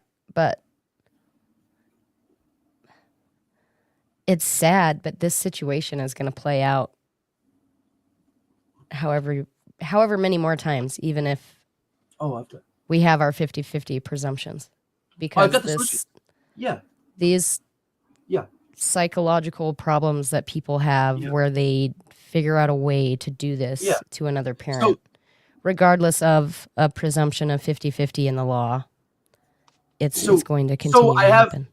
I have the path forward. If your audience would like to hear what the path forward is, we need to know. Let's hear it. So like, this is where Charles gets like really delicate because they've been floating this carrot out for a long time with me, and they're like, my lawyer's like, can I give one little trick to the audience too? If you want to get your lawyer's attention, go sit in his lobby. Go sit in his lobby and bring a book. No, but that aside. Anyway, sorry, I know. So point being is, they said, keep your fucking mouth shut. I'm not saying who said that. I was told to keep my fucking mouth shut, and that weekends are going to start in June. And now, hold on, time out. We got video cameras. We got 2,000 square feet, not in bathrooms. That's against the law. Not in bedrooms. We're not going to be in the bedrooms when the kids are here. I'm going to have someone staying with me. We've got live cameras. I've already tested the feed. They got 9 cameras covering every square foot of the house. I have to wear a body camera. I'll have to wear a body camera. It's very invasive. Because Mom, we got private touching, false allegations about that. We got false allegations about sexual molestation. We got this. We got that. Daddy did this. But you're going to do it because... No, the kids will say it. No, the kids will say it regardless of what it happens or not. The mom. Well, I know, but you're at the point. You're like, no, I'll do anything. The experts have seen this for years. I did a PowerPoint presentation to show all the things I've done in my house. Another thing you guys don't know about Chuck Dizzle. This house was abandoned. This house had no running water. I sacrificed 6 months without running water. I had to shit in the woods. I had nothing. I had to put $50,000 down. My neighbors were like, I had to build a little privacy wall. Never did that before. I had no running water. Okay. Nothing's going to stop. I am going to keep going. You're going to have to put a bullet in me and put me down on the ground because I'm not going to stop. But the point being though is I took the house, right? If you guys go on Airbnb.com, you type in Capron, Virginia, and you look up Pecan Country Hideaway Inn, you'll see the house, and I put it on B&B because I want to show the courts I'm fit, willing, able parent. So I can host people. It's not work skills. It's just a place for people to stay. So I ran a bed and breakfast successfully for 2.5 years. Had children staying there, and I live in the house. And people will still rent it. So when I had 7 letters of testimony about all the great things I do with their kids and all, court didn't like that. And then when I signed up to be a foster parent, I got registered to be a foster parent. Court didn't like that. When I got registered to do all these other things, court didn't like that. Said if I don't stop, they're going to terminate my rights. And I'm like, well, I don't know how this is going. But so I can foster children. I ran a successful bed and breakfast. I've taken this house and I don't do 7 beds. 7 kids, we double it. OCPS, we got questions, 15 beds. We don't have 1 van. We have 2 vans, not a 7-passenger van, 15-passenger van. You guys have concerns, I will remove them. We're worried about danger, let's put cameras in the house. We're worried about his fitness, let's get the experts on board. These are not easy experts you don't convince experts. They make their opinions and they render them. I had spent years with these people, years. And they're like, you're a good dad. You love your kids. You never hurt them. This is bullshit. This never should have happened. But we have judicial immunity. Dr. McKenzie is correct. Dr. McKenzie knows the canons of oath. They already have a bias when you walk in there. Money for Title 4D. Their bias is written into their oath. But they have immunity. So what are you going to do about that? Sorry, that was like 5 minutes. That was way too much. You are fine. I am like fire. Sean Pierce is probably texting me, fire, calm down. It's like he probably is. Any questions in there, Zach? Zach or Bullock? Any questions? No, not really. Everybody's just giving a bunch of love, and I get talk love. about what they're going to do in Texas. Yeah, lots of love. Lots of talk about what's going on in Texas. The law in Minnesota. Kind of just talking about how they're just getting pushed, and I think a lot of things you're talking about. Brian talks about what happened in Minnesota was about preventing these kind of things from happening in Minnesota, and that's why they passed that law. So. Texas, great. Can I give a plug to Dr. McKenzie and the Texas people? Can I give a quick plug? Yeah. Judicial accountability. Has been on here like 10 times. Never met Jennifer Lundy. Another woman. Another hero. And I learned this about women. There's a lot of heroes out there. And we're on one live one right now. But Jennifer Lundy with judicial, I'm being genuine too. I'm not a disingenuous person. I'm passionate. And also Jennifer Lundy, they start doing judicial for accountability. Can I tell you when I met with my congressman? Can I tell you how that went? When I met with my United States, my delegate, can I tell you how that went? Yes, I'd love to hear how that went. So we got, and I do it to Sean all the time, Zach. I can tell you're not kidding. I can tell. I do it to Sean all the time. I'm scrolling through the line, and go ahead. Yeah, go for it. I love you. So just real quick. So the legislator will say we can't help. Well, that gets a little delicate. When they start violating rights and they start violating federal statutes, your delegates are supposed to help. But this guy has a question. Zach, can you offer any low-cost legal advice? Well, we're not attorneys. Well, Zach's going to be one shortly because he's a beast. Mm-hmm. I live in Tennessee. I've lost everything in my 16 years with my ex, and it sucks. The judge in my county has ex's dad building him 100,000 outdoor kitchens. I'm lost. Over to you, Zach. Wow. Yeah. I can't give you legal advice, what? but you need to get rid of that judge. You need to find a way to get yourself with a new judge. That's not a conflict of interest going on at all? So is that what that's it's a conflict called, of interest. Yeah. So that should not be allowed. So we're not lawyers. This isn't advice. Hypothetically, I believe motion to recuse. I wouldn't want to have a judge doing that stuff in my case. We're not judges. Yeah, motions to recusal. If hypothetically speaking, Plessing versus there's a Virginia statute law. I know the law. I'm so sorry. I have it on one of my pages, but in 1978 there was a case study that an unlicensed layman can help any layperson that doesn't have legal education, an unlicensed layman. It's a 1978 statute, and it was actually founded in Virginia. I don't have it at my fingertips, but as an unlicensed layman that you're asking someone, we're allowed to. I'm unlicensed layman. I don't want to have them use the statute to put me in jail. But 1978 in Virginia, there's a case that says you can do it. But no, help, get some help, man. And if you don't have a lawyer, read, learn your laws, buddy. Learn about motions. And I'm not making fun of you or downplaying you. Learn your laws and learn how to get motions for recusal. But I'm not a lawyer, and this isn't legal advice. Yeah, definitely not legal advice. And I think it's a nice idea to give them some, point me in the right direction. So thanks for that, Chuck. Hey, John had a question about it. Did you win the case in the end? Yeah, even though the court didn't like the great things you've been doing, it's not over yet, right? Oh. So I think Y'all think Chuck's gonna go away that easy? Oh hell no! They gonna have to put me down with a shotgun. And I'm not making threats. I love everybody. I get along with everybody. I got no problems. Hey PJ, is my PJ, case over? here's a comment from Dwayne for you. So Dwayne's letting you know. You should check that out. That's Recusal and change of venue. PJ. So yeah, is my case over yet? It's winding its way. So can I, in the 24 continuances, now again, we're on continuance number 24. The judge gave her this house, that's been overturned. The judge gave her child support, that got turned into fraud. The judge gave her the kids, the judge terminated 5 other reunification therapists. We've got 7 now. We got number 7 now. The judge got, the 3 gals had to get removed. We're on the 4th. No, it's not over. No, you all see me go this long to just give up now? My youngest is 7. Mm-hmm. Look at this. Hold on. And this is going to be a 5-second thing. 5-second thing. I swear. I promise. I'm going to get it out real quick. Who? This little guy. Look at this little guy. The little guy. They call him Tater Tot. This guy saw me when he was 1. That's Tater Tot. Little Tater Tot. He's 7 now. He needs to know who his dad is. I've not seen the youngest ones.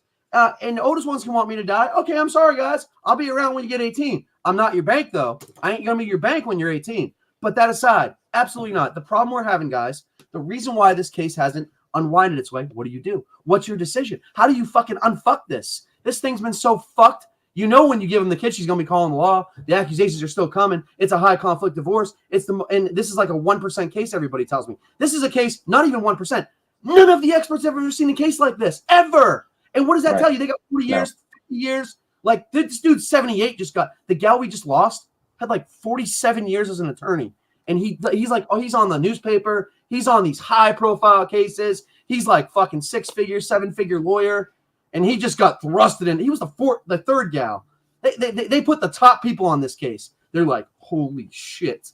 What the fuck are we supposed to do? So the problem we're having, guys, is we're at the circuit court under appeal. We're at the circuit court on an appeal. They don't want to hear that case. They don't want to hear we got a reverse course 1,744 days later. Hell no. So I got to be quiet because I can't talk about legal strategy. But I can tell you that. All right, you ready? Can I sing like a little song? Because Dwayne tells me I'm his tough Bullock brother. And Jimmy from the Big Show says, I'm Chuck Dizzle, yo, I should be a rapper. So I was like, can't keep a good Dizzle down. Can't keep a Dizzle down. We ain't going down without, and we ain't making no threats. You gotta keep Dizzle down, man. We gonna keep going. Your friend said you got soul and no rhythm, and yep, there you go. We having fun? Are you guys having fun tonight? Like, are you guys actually having fun, or is this miserable for you guys? Having tons of fun. I think I'm everybody's vibing. having a good time. This is good. I'm having a blast. It's I'm having a blast. Yeah. This is awesome. So good. You guys Yeah, are awesome. I know. I can't wait to get out You're there. gonna have to Virginia. come back. I will be out there. Alysha and I are gonna be. Yeah, you're definitely going back. So When are you? we're going out there for the 4th of July in 2 years. Oh, we're For the going. All of us 250th. are going. You're I going thought. too. We're all I was going supposed- out there. We're going. I was supposed We're to. going I was supposed for- to see y'all. I was supposed to see y'all in Missouri. I was supposed to go to that 50-50 thing they passed in Missouri, and me and Sean talked about it. It's a good I time. was going to meet Bullock in person. I was going to be like, man, I got to meet Zach. I got to meet Bullock. I was like, what? I was going to be like, but Sean's like, hey, Charlie. You could have been part of the bunk bed crew. Me and This Sean. is- Me and Sean were in the room. You could have slept with us. Sean's like, Charlie, this is about Missouri. I'm like, yeah. But Dwayne let me do the announcement. Did you guys hear Pissed Off Parent? He said, guess what just happened, 50-50 parenting. And I go, woo! And I did that on Dwayne's page. Dwayne's got a video of it. Dwayne's got me on the live. I'm going to make a button out of that noise right there. Woo! Now you see why gonna my make a attorney button. put me a hype man? My attorney, and God bless you guys in Missouri. And God bless shared parenting. And God bless you two. And everybody that's doing shared parenting. I love you guys. Tell me where to be, and I'll get up there and talk. I ain't good at all the stuff, Yeah. the legal mumbo jumbo. But I'll get up there. I'll tell you what it's like to fight. I'll tell you what it's like not to give up. I'll tell you what it's like to face jail every day. We ain't going down. I'm not going down. I'm not committing a crime. I'm not breaking a law, and I'm not going to quit. I am not. I don't care how tired people get of me. You're going to keep seeing me until you give this up. You're going to give it up. You can't disprove a lie. You can't disprove it. But we have over and over and over and over and over. I'm going to show up to reunification. It wasn't just 147 sessions. I showed up every fucking week for 2.5 years, every week, after every week, after every week, after every week, after 147 consecutive weeks. Kids ain't going to show up. Kids don't show up. Kids don't show up. Did it for 147 weeks, and the doctor got tired. The doctor's like, okay, You have proved. Oh, there comes the video. You have proven beyond any doubt you love your kids. So, anyway, I'll stop. But yeah, it's like, who got paired parenting? Woo! Look, Ric Flair, like, you guys know Ric Flair, right? Ric Flair the wrestler. It was like Ric Flair. Yeah. You got to do the Ric Flair. Yeah. Or I'm going to make a button with that sound. You just did It's going to be on the board. And you're sweating like Ric Flair is too. You get something in there. It's all, I have lots of towels. So. I have lots of towels. Zach and I can talk offline about it. Zach and I can talk offline why I have so many towels. Let's just say Dizzle's a loved man. I'll leave it at that. Respectfully. On the table. On the food I serve. He's got lots of towels. On the food I serve. On the food. Oh, I actually think you guys do a shitload of interviews, and I honestly can tell. I can tell you guys are having fun. I can see it. Y'all are having fun. If you haven't noticed ever, I cannot hide my feelings. Oh no! I've face. I'm not gonna say it on live. I'm not gonna say it on the live, but I can tell when you. I'm not going. I never can. And Zach can just sit back like this. I'm just cracking up. I can't do that. I can't do that. I try to sit very straight face and just listen and be present. But I think I know I've made the conversation Chuck and I had before the call tonight. What? I can imagine the towels. No, I remember the conversation we had before the call tonight. So the towels to go along with it. That's on the extra tapes. I'm going to tell you what. I'm going to say something. I'm going to say something right now. I'm going to say this is really important. I'm going to say this right now. To all you guys out there, okay, listen to me clearly. Women are good people. You need to respect them. You need to treat them with kindness, and don't put all your shit on them. And I fucked up. I messed up. I did that emotional trauma dumping. I can never date again. Poor me, victim me. Fuck that. You treat them with respect. Bullock deserves it. You made the choices, right? Deserves it. You're not to be a womanizer. It sucks. You got fucked. Don't put that on them. You protect them. You respect them, and they will love you for it. My girl's listening right now, and I have a girl. I have one friend that she knows about all my bullshit, and she's a blonde bombshell. And I'm not going to sexualize that. She is a beautiful person in her heart, and she put up with all of my bullshit. And she holds me accountable like nobody can. And she is an awesome person, and I treat her with respect. I used to treat her like shit, and I fucked up. I'm not a physical person. I'm not like that. But just very demeaning. That misogyny comes out when you get fucked in these family courts. Don't put that on Bullock. Don't put that on these women out there, because we need these women, because they're our voice. They don't hear us. They think we're fucking crazy. Right. They're going to hear Bullock. Right. They're going to hear a woman. You're just mad you're paying child support or not paying your child support because you got a disability. We're automatically deadbeats. Right. We're deadbeats, and Bullock's a deadbeat because she got put through hell. So she must be a fucking deadbeat. And she's a woman. I watched her video. Man, fuck that. Bullock's a great person. Take 5 seconds to get to know her. Watch her face. She'll tell you what she's feeling. Bullock will tell you what's going on. Just show her a little bit of respect. I can't believe what Zach and Chuck are saying right now. Jesus Christ. No, I'm sorry. I completely agree with you. We get a lot of comments on we're on the Noncustodials live, and that show, we've had a couple comments on here. We broadcast on AFESP and Tough and Kids Deserve Dads pages and stuff.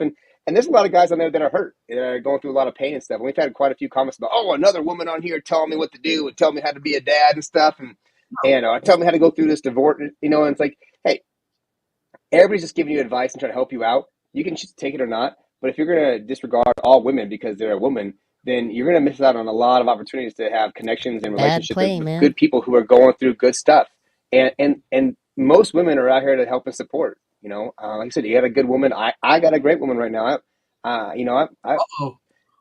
can't get any better than that and stuff. It's really fantastic.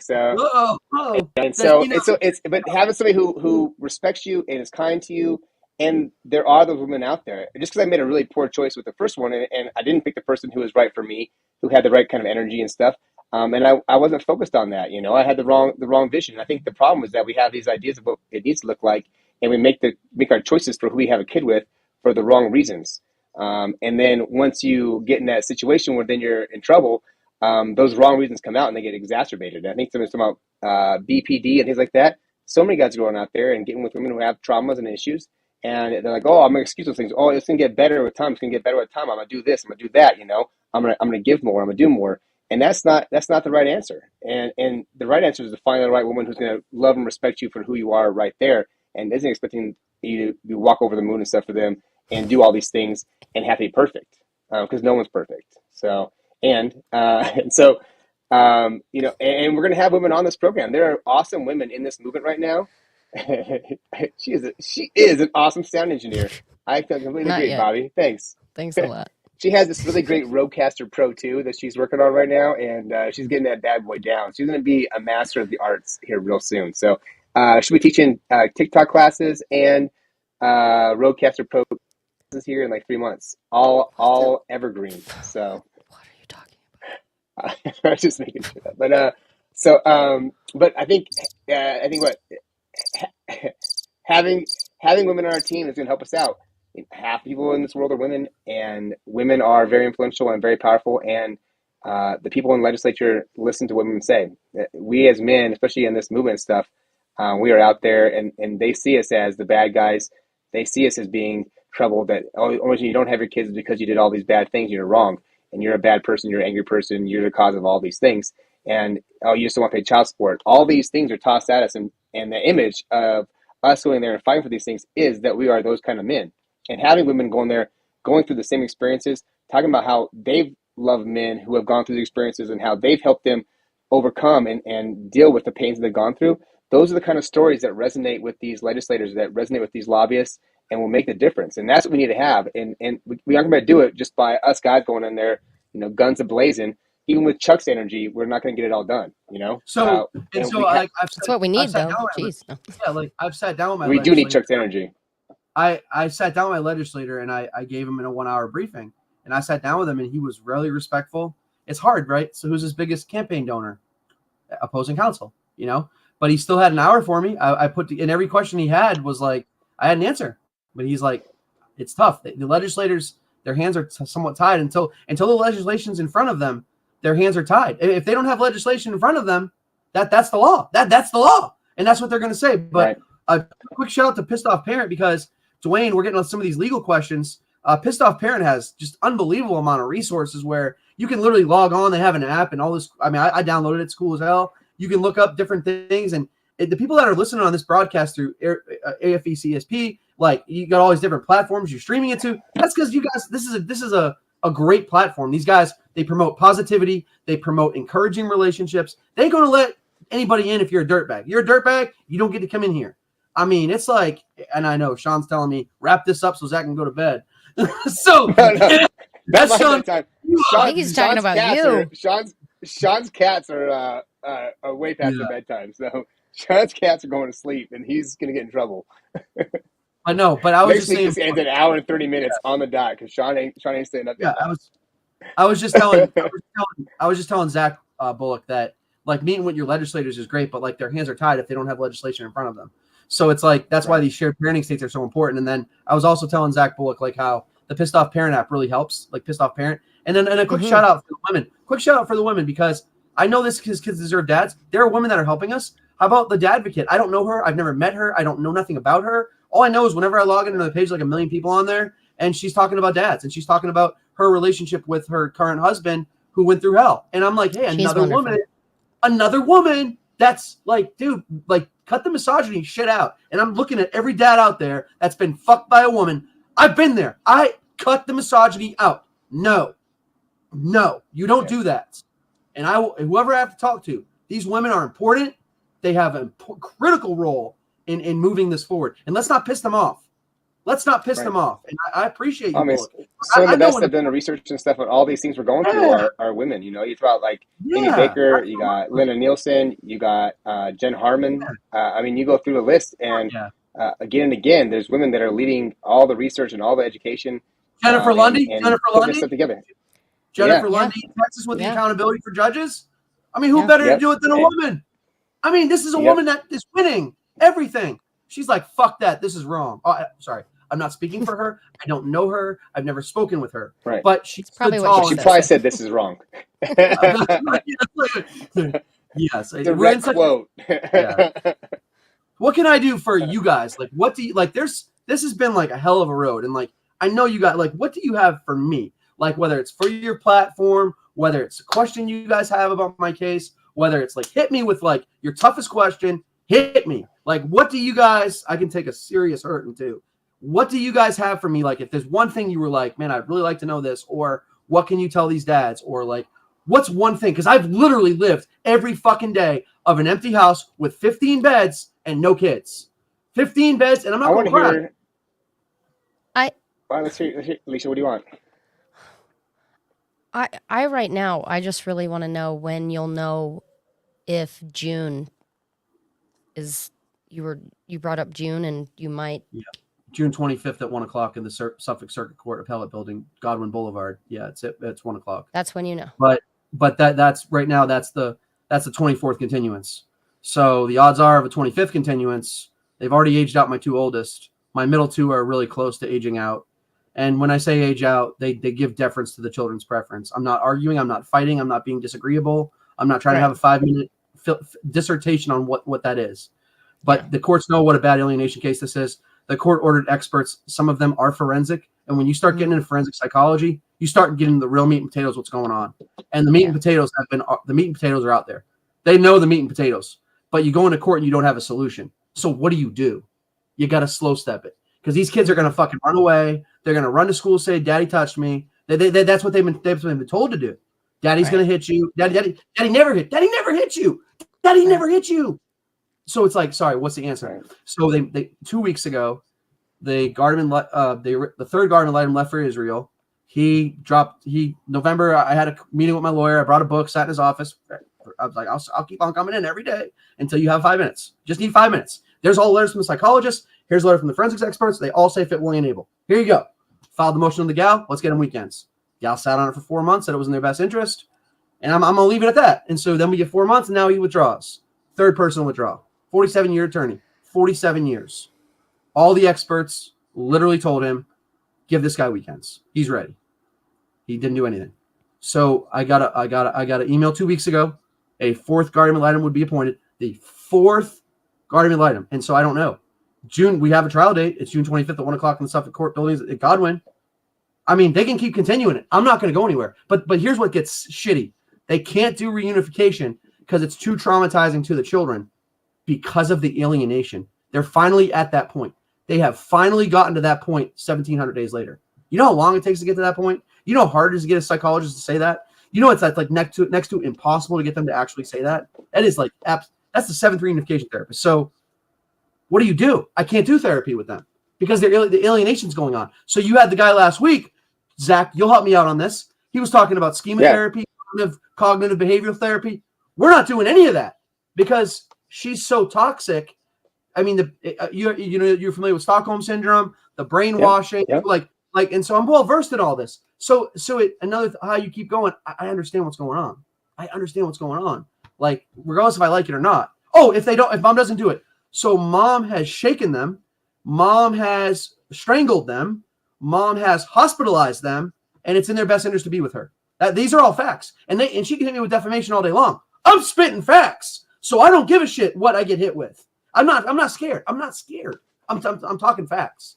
So what they will do if mom doesn't do, she will, again, Jamie, if you weren't on earlier in the interview, when the kids talked to me in reunification, they were struck in the face with a closed fist on camera and said, shut the fuck up. Don't fucking talk to him. And hit with an open fist right in his fucking jaw. He was 6 at the time. And I used to cry when I told this story. I was reading Pete the Cat about Pete the Cat the Brave. I remember the book. I told him how proud I was for him being brave. The therapist let me read him a book. And you got to get permission for that kind of shit. And this was virtual. That's how that happens. This was virtual. We're in different states. She trafficked the kids across state lines. They wouldn't prosecute that either.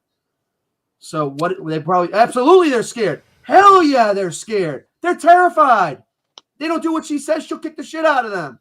Absolutely. She's been arrested. Y'all, I'm not going to put her name out there. Y'all type her name in. Y'all see all the arrest records. You'll see right on there. Type in my name. I can't say it because I'm in a court case. That's why I'm Chuck Dizzle. But type my name and you won't see my name. You won't see my name. Right. Don't type in Chuck Dizzle. It won't pop up. But everybody is going to be praying, sending good vibes, Bullock, doing whatever they do Bullock, I for believe you. June, Honestly, because there people could are be full of a shit. change. People are full of shit, and you and Zach aren't. And when you guys threw me the life raft, like, hey, you're gonna probably come on, I was like, what? I was like, I've done 4 different platforms. Dwayne's awesome. Robert Garza's awesome. TFRM, I'm gonna leave that alone. Zach's awesome, and you are awesome. And I'm like, yo, I get to go on this. This is my platform. What is that? What is that? This is my song. It's like, what is that? This is my time song. Like, My fight song. My fight song. Yeah. Fight song. And like, this is it. This is my Super Bowl of getting my message out. I love you guys. Kids deserve dads. And I'm not bullshitting either, because I've been on the other ones. I love Pissed Off Parent. I'm gonna get that out right now. And I love Rob Garza. Yeah. But I mean, I love me some Bullock and Zach. Nothing inappropriate. Aww. Only the bromance I have with Zach offline. We can't talk about that. But no. Right. Bromance, guys. Bromance. We have phone calls for that though. So Hold on, what? But Zach, what do you got? So Bullock, he's getting these dope ass hats coming in. This is my fight song. Take back my life song. Prove I'm alright song. My power's turned on. Starting right now, I'll be strong. All right. That was the coolest shit. Yo, them judges, look at me. I'll be like, them judges be like, bam, bam, bam. I'll be ducking. They'd be like, get him out back, gang him up, tie him up, hog tie him. I've been training for this. I've been training this for years. You guys can't face me. That was kind of cool. You know what? That was good. You know what I want to know. It's been a long time. You've seen your kids on some calls and that kind of stuff. When you get this unification back and you get to see your kids the next time, have you thought about what it's going to be like when you see your kids next? Oh yeah. So one thing, it's not reunification. I'm supposed to be getting weekends. Your time with them. I'm supposed to be getting weekends. Yeah. We talking handling your business. We talking parks. We talking library. We talking what's going to be like. You know why I do the community garden, right? You know why? So I can teach my children how to grow. Literally, not just through plants. Through plants. We're going to come in with peace. We're going to learn how to grow food for yourself. We're going to learn how to self-sustain. There's deep thoughts behind when I do things. I put a lot of strategy into what I do, why I do. There's like 6. Okay. You ever heard of a grandmaster? Like a grandmaster, it's like the chess. It's like he's always 15 moves ahead. You can't play checkers. Mm-hmm. You got to play checkers. So what am I going to do with the kids? Yeah, I mean, some of the legal stuff, trying to limit the opposing parties' deference and or what she would mitigate the positivity of what we're going to do. But I can tell you this. We're going to be locked and loaded for fun. We're going to be locked and loaded for fun over here. You got your trauma zone. We got a trauma team ready for them. And I don't want to cry. We got therapists on call. We got someone going to be staying with me. We got cameras running live. We got plant seeds to plant. I've saved a separate parts. I built a box, a special garden just for them to grow with them. I built a raised bed that I hadn't planted nothing in yet because I want to show them that I will grow with them each day, and we will grow together, and we will bear fruit. We will bear something rich in nutrients in the seed. They talk about Bible. If you put a sow with thorns or whatever, you sow a seed, it dies. I'm sowing them in good soil. I have relationships with my community that give me dirt on the cheap. Relationships with my community for food. I am teaching them life-altering things. These kids are living below poverty. They are in bad shape. I am going to teach them love, kindness, patience. I fuck you, dad, die. Hey, listen, I'm sorry you feel that way. You want to go fishing? That's what you're supposed to say. You want to go fishing? Fuck you, I don't want to go fishing. Okay? Hey, you want to play? What do you want to do? What do you want to do? Well, what can we do? Well, I don't. Okay, we don't have to talk today. We don't have to talk. We can, but the court says y'all got to be here for this time. And I'm sorry, but I'm here to build. And I would tell them that in therapy. They say, "Fuck you, die, Dad." They say, "Fuck you, die." I say, "Listen. I understand you're angry. And this is how I talk to them. Just like this. I understand you're angry. I'm sorry you feel that way. I'm here to build a bridge. I'll do whatever it takes. You're faking it. These are fake tears. And I'm crying. The gal says those tears were emotional manipulation. The gal said that those were emotional manipulation because I cried because my kids told me I wanted me to die. The gal said in one of the meetings. You're manipulating. I'm like, because I'm crying? Like, he just told me he wanted me to die. Like, that was my third hour. What am I supposed to do? That was my third hour I was given in 5 years. Understand, I want people to hear this. Never a finding of unfitness, never criminal charges, never had been arrested. I've overcome every false allegation. But Zach, your real question at the root of it is, what's the plan ahead? You were trying to say, like, what am I going to do with them kind of thing? Were you like, what's it going to look like? Yeah. Bowling on the weekends, going to parks, going to fish, going to do fun stuff. The first weekend. You're going to do your garden, right? The first weekend? Hell yeah. The first weekend's going to be, oh God. I never thought I was going to get there, to be honest with you. And we're like 57 days away. I'm on a countdown. I keep how many days I've seen? I'm like 57 days away. Who's counting? I am. I count. I keep track. We're going to be counting with you. They love mini golf. They love anything outdoors. They love going to the movies. They love to bowl. I mean, again, it's been 5 years, guys. So I don't know what they like now. They won't talk to me. They sit there and stare at the wall. And they stare at the wall and kick the fucking furniture and throw shit around, throw chips, throw soda bottles. And they were so disruptive that they had to end the reunification because they like the mothers just got them. And the mother wouldn't even let them get out of the car.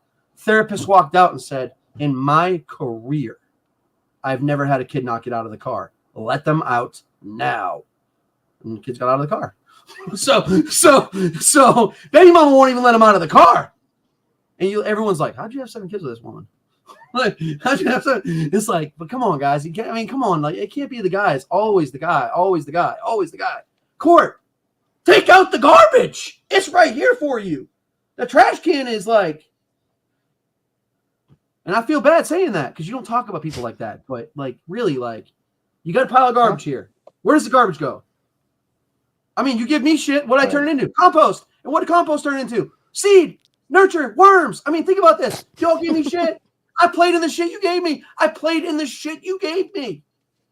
think that's a good story. And now you're feeding tables all across the country. And now you're feeding cable. And then what do they say about you? How do they manipulate that narrative? So he's crazy. No, he's not. He feeds the community. Well, he's manipulative. No, he's not. He's feed people for fucking 2 years now. He's an asshole. He's crazy. No, he's not. He's fit, willing, and able by all his doctors. Well, he needs to go away. He's had 6 reunification therapies. He's on his 7th one. Well, we didn't get this wrong. Four other judges have overturned you. Well, we need something else on the case. We've already had 4. We now have our 4th gal. When y'all gonna get it? I'm not going nowhere. No threats. I know, Zach. I know. Same message. I get it. I'm doing the same thing. I get it. It's okay. But that's the first week. But I don't know. Like, Sean Pierce is going to give Sean a shout. It's an important message, right? Sean's going to be here first weekend. Sean will be here. I'm going to say that right now. Awesome. First weekend, Sean Pierce will be here. Hell yeah. And I don't care. It's an important message. I think it's a perseverance, right? Like, it's like I'm committed to doing this, and I'll just keep going. Like, you're gonna keep putting these barriers in front of me. Keep putting these barriers in front of me. You're gonna keep trying to hold me for my kids. You're gonna say, oh, well, you know what? It's just gotten so bad, and it's so terrible that, you know what? You should just go away and leave these kids alone and let them be with their abusive mom who used them as a weapon and to punish you and punish them. And you're like, no, I'm not. I'm gonna keep loving them. I'm gonna keep giving to them. I'm gonna keep doing things in the community and saving things to give to them, because when I get this chance and they get to see my heart, that they're gonna feel it, you know, and they're gonna be in that. They're gonna be in that garden, and they're gonna. And my binder's in my car. Otherwise, I'd show you the 157 names that everybody got their box of food. There are 157 names on there every single day, and it's a couple days a week. I'm not gonna lie to you. Like, sometimes it's a little bit less. I'd like to give more. I mean, I'm on a very fixed income. I don't make excuses. I don't feel sorry for myself. We're gonna do this shit. I'm telling you guys, go on Airbnb.com. You'll see the house I built them. You're gonna be pumped. You're gonna be like, damn it. Look what this guy did with his house. It's for my kids. Maybe you're gonna have to send me a link because I really do want to check it out. I just don't want to be. I don't. Okay. And you said the city you live in like really fast every time. You got that southern accent fast, and you're like. So I'm actually. You live in. I'm actually from the north, which makes me a Yankee, which makes me not fit in. But I don't start talking like I'm from there, and I don't start talking wicked piss in the car, and you don't start saying what the fuck. You don't start talking like that. People off. So yeah, I also have the northern. I'm a Yankee, so another strike against me. But what the fuck, you know, motherfucker.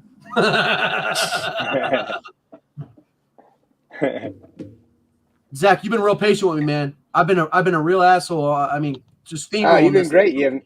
You've been exactly as I expected you to be, and I would have expected nothing else. If you were anything different, I would have been worried about you. Like, what, did you take a downer before I got on the show or something? You brought the same energy you always bring, and I think that's a testament to who you are as a man. You know, and not everybody has your energy, and that's okay. But to have that strength and the perseverance to keep fighting, to keep going, to never give up. Look for that angle. Find another spot. There's always a way. And you may not know it right now. You may not know where it goes. And you only don't get the results you want if you quit. And like Chuck's showing right now, there's no quit. I will be with my kids, and my kids will be with me, and we're going to have this loving family relationship, and I'll never stop. And he's going to do whatever it takes. He's going to go through six GALs and 7 therapists and 24 continuances and never quit doing it, because what he knows in his heart is that what's right, and that he's going to be the dad that he's destined to be for his kids. And he has been that this whole entire time that they've been away from him. And when they get to know you and they get to see you, they're going to get to feel that love, and they're going to get to see it. They're going to be able to do that garden. They're going to go fishing. And they're going to do all the things that they love with their dad, and they're going to know how much you love them. So and to the dads out there, today, Chuck. To the dads out there and the moms, and I'm sorry to include the moms, but I got to give them some love too. I get the trauma. Don't include the moms. I get the trauma. I get the trauma, and I got. Oh, not that. I'm not trying to be like that. No,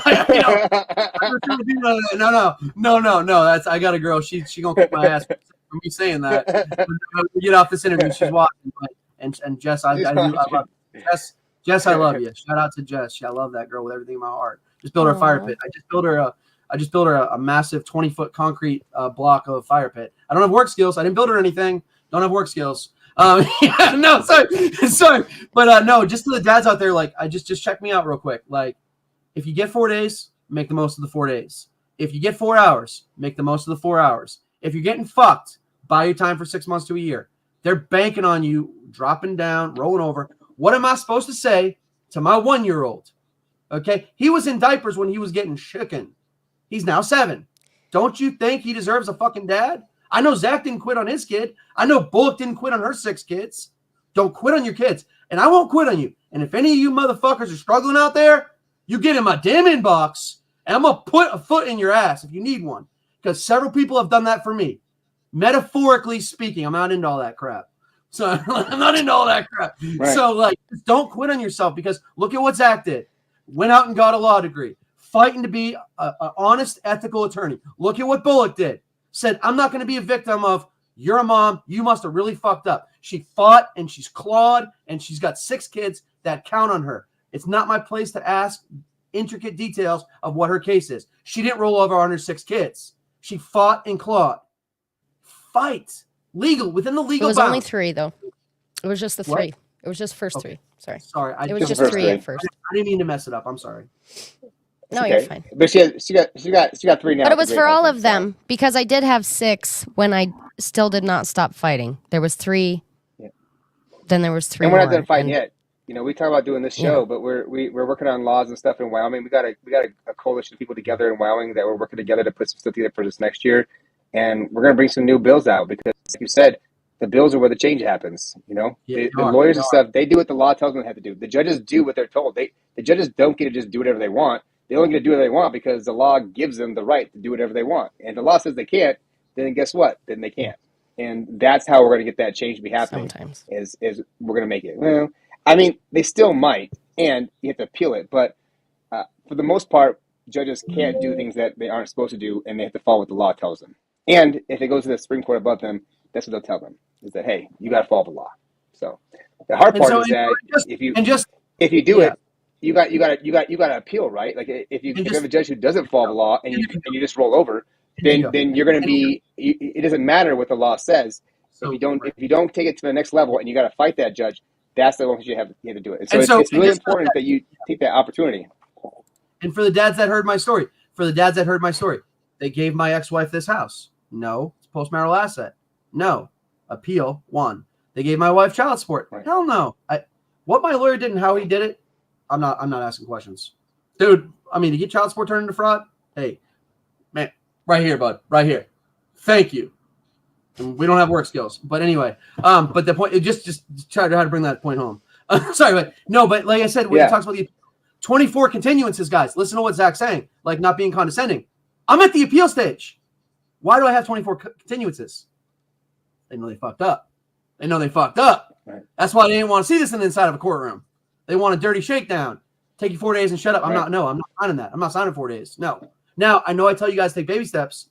I'll take 4 days, but we're going to get a continuance. I'll take my 25th continuance and take my 4 days. I'm not ready to finally adjudicate this thing. Oh, hell no. We're just getting started. And I'm not making any threats. We're just getting started. Right. We're just getting started. And it's going to take That's just what's going to happen. me down. You don't need a couple grizzly bears to take me down. And you're going to need some big grizzly bears out in the because that's what it's going to take. And I'm going to scratch.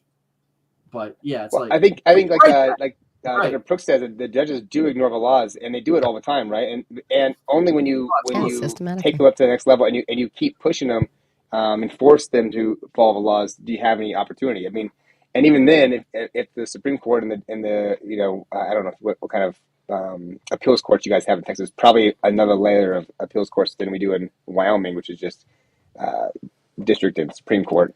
You got to go and keep pushing, and that's the hard part is people can't afford that. And you go to court, you're already broke. You go into court, you're broker, and then you get the results, and you're like, I guess got to take this. And that's where it comes in. It's really important, and some of the work that I want to do when I'm a lawyer and stuff is to help those kind of cases, is to fight those kind of battles, because it happened in my case, and I was in law school when it happened. I just didn't have the energy to do anything else. But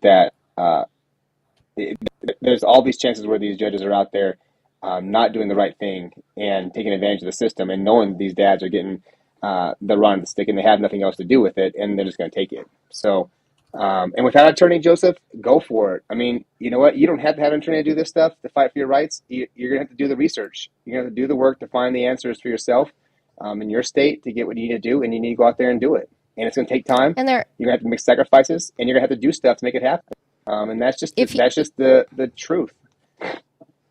You won't get any answers. You won't get any results if you don't do anything. Yeah. Alysha. If you shoot Zach a message or me a message or somebody else that you know in the community on any of these pages, they could probably point you in the direction of a good pro se expert or a book that will give you some information also. Yeah, we're working on bringing on a pro se lawyer here soon, and there's quite a few of them. There's pro se dads out there at a website.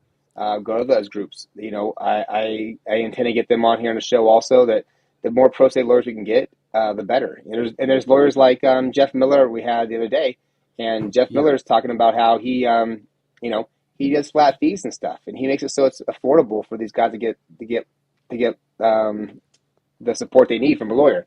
And so there's guys like that out there, and it's talking to those guys, finding out who they are, and keep working. And the hard part for the folks that are listening that aren't well versed as far as the law, and just so I can help them out. Again, I'm not an attorney; this isn't legal advice, but you start going to case law, Stanley versus Illinois, 1972. The custody and care of your child can't be removed unless you're determined to be unfit. You can go Santosky versus Kramer, 1982, Meyer versus Nebraska. It talks about the right to marry and establishing your own right to raise your children as you deem fit. And Meyer versus Nebraska, 1923, talks about that. My big one is Prince versus Commonwealth, 1944. And I know all this because I've researched all this, and you won't get an attorney to present this. The cardinal care and custody of your child is not allowed to be deprived from the government. That's 1944 case law back to Prince versus Massachusetts. You start getting into Wisconsin versus Yoder, 1972. The upbringing of your children can't be removed by the courts. Like here's the issue that these folks are having. They want lawyers. Lawyers aren't going to present those arguments. Those are sound, logical arguments. But the lawyer, one, has to appease the court. Second, has to appease their law license. And three, it's the judge. Three is the client. Your last is the client. And I'm not picking on Zach. I'm glad he's going to be a great lawyer. He's going to do the best he can. He's going to make the most out of what his role is. He's going to have integrity. I know he is. And if he don't, y'all call me a liar because I believe in him. I believe in that man. Just like I believe in Bullock. And I believe in you dads out there. So the point what Zach's trying to tell you about the law stuff is that you're in a court of equity. You're in a court of equity. Equity. As society, 90% of the time, women are favored. So what does that tell you? That's a society thing. You're not going to beat that. So when he's talking about appeals, you're not going to win in these family courts. You have to win on an appeal. And they're already stacking the deck against you. And there are federal rights violations that don't allow them to do that to you. Who are you going to get to prosecute that? You don't have the power, you don't have the money, and you don't have the influence. And so you just got to be real well versed about, yeah, you can get an attorney, or you can do it without an attorney. Jeff Miller sounds like a great advocate, great resource, but just be prepared. It's going to be a fucking battle. When you take them on the way I did, they told me, go to work, you don't have to pay. Go to work to see your kids. You don't tell me what the fuck I'm going to do with my life. You don't do that. And you're not going to shove a gavel up my ass. I'm not going to finish a sentence because I don't want to be coming across as threatening. And that girl, Brittany, right there that just commented, that girl right there has been through hell with me. That girl has been on my case. That wonderful woman.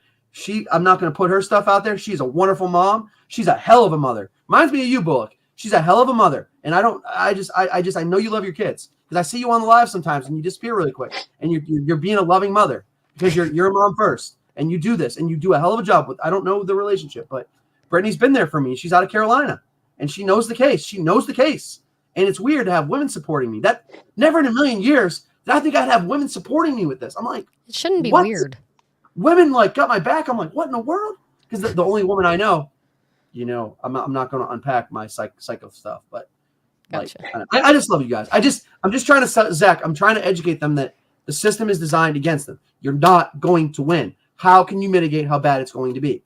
They told me, what do you want? We took your kids away. No, you're going to give them back. No, we're not. And off we go. Off we go. Because they're in their stance. I'm in my stance. I'm not budging. I haven't given them an inch. All I've done is shower them with fit, willing, and able. Fit, willing, and able. And what are they doing? Stall. Right. And some more stall. He's going to fuck up. He's going to do something stupid. He's going to get arrested. He's going to break. Well, no.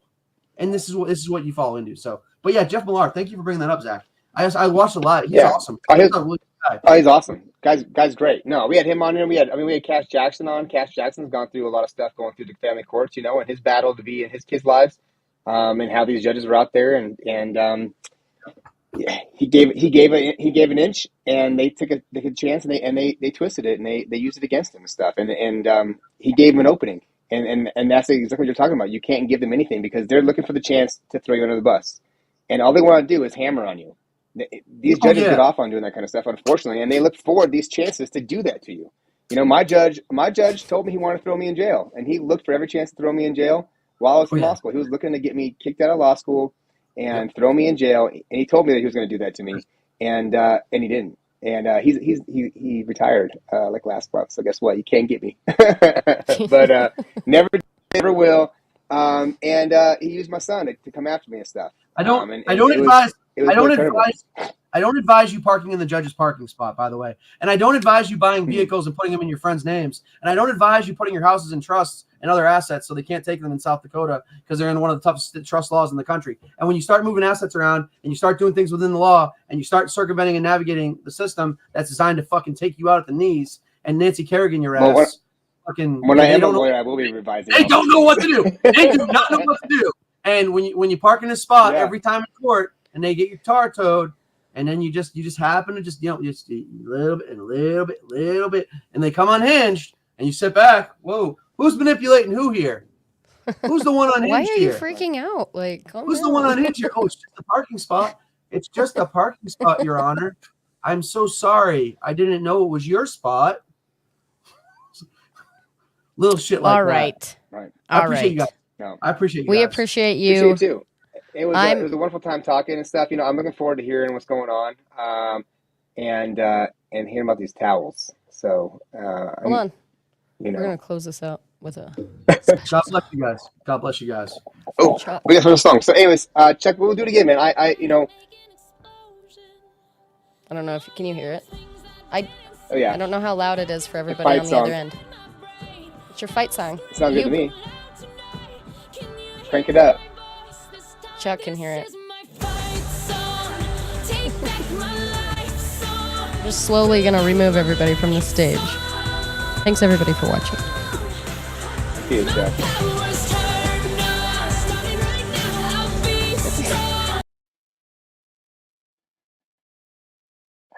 Oh, that's the fight song's over because I turned off Alysha. Next week we got on Sean Pearson. And the week after that, I think we're going to have Carnell Smith, and so many more. Maybe we can get Dwayne Ward to come on here and talk also. So some great people, lots of fun. Thanks everyone for showing up today, and thank you, Chuck, for fighting so hard for your kids, man. They deserve it, and uh, you deserve them, and they deserve you, man. I wish you all the best. And everybody else out there, if you need help, if you need support, call us. Call any of these groups out here right now. Any group out here will be here to support you. And we're all on your team. So don't try to do this alone. Don't try to do it alone. Don't think you can handle all this stuff. This is a gut wrenching and horrible experience going through family court, and you need people on your side. So come out, call us up, send us some messages. Anybody in this group, anybody on these pages, everybody that's out here that's working to bring these changes would be out there and be happy to talk to you or point you in the right direction of somebody that has time to talk to you, because we know the pain you're going through. So have a wonderful night, and God bless. See y'all next week.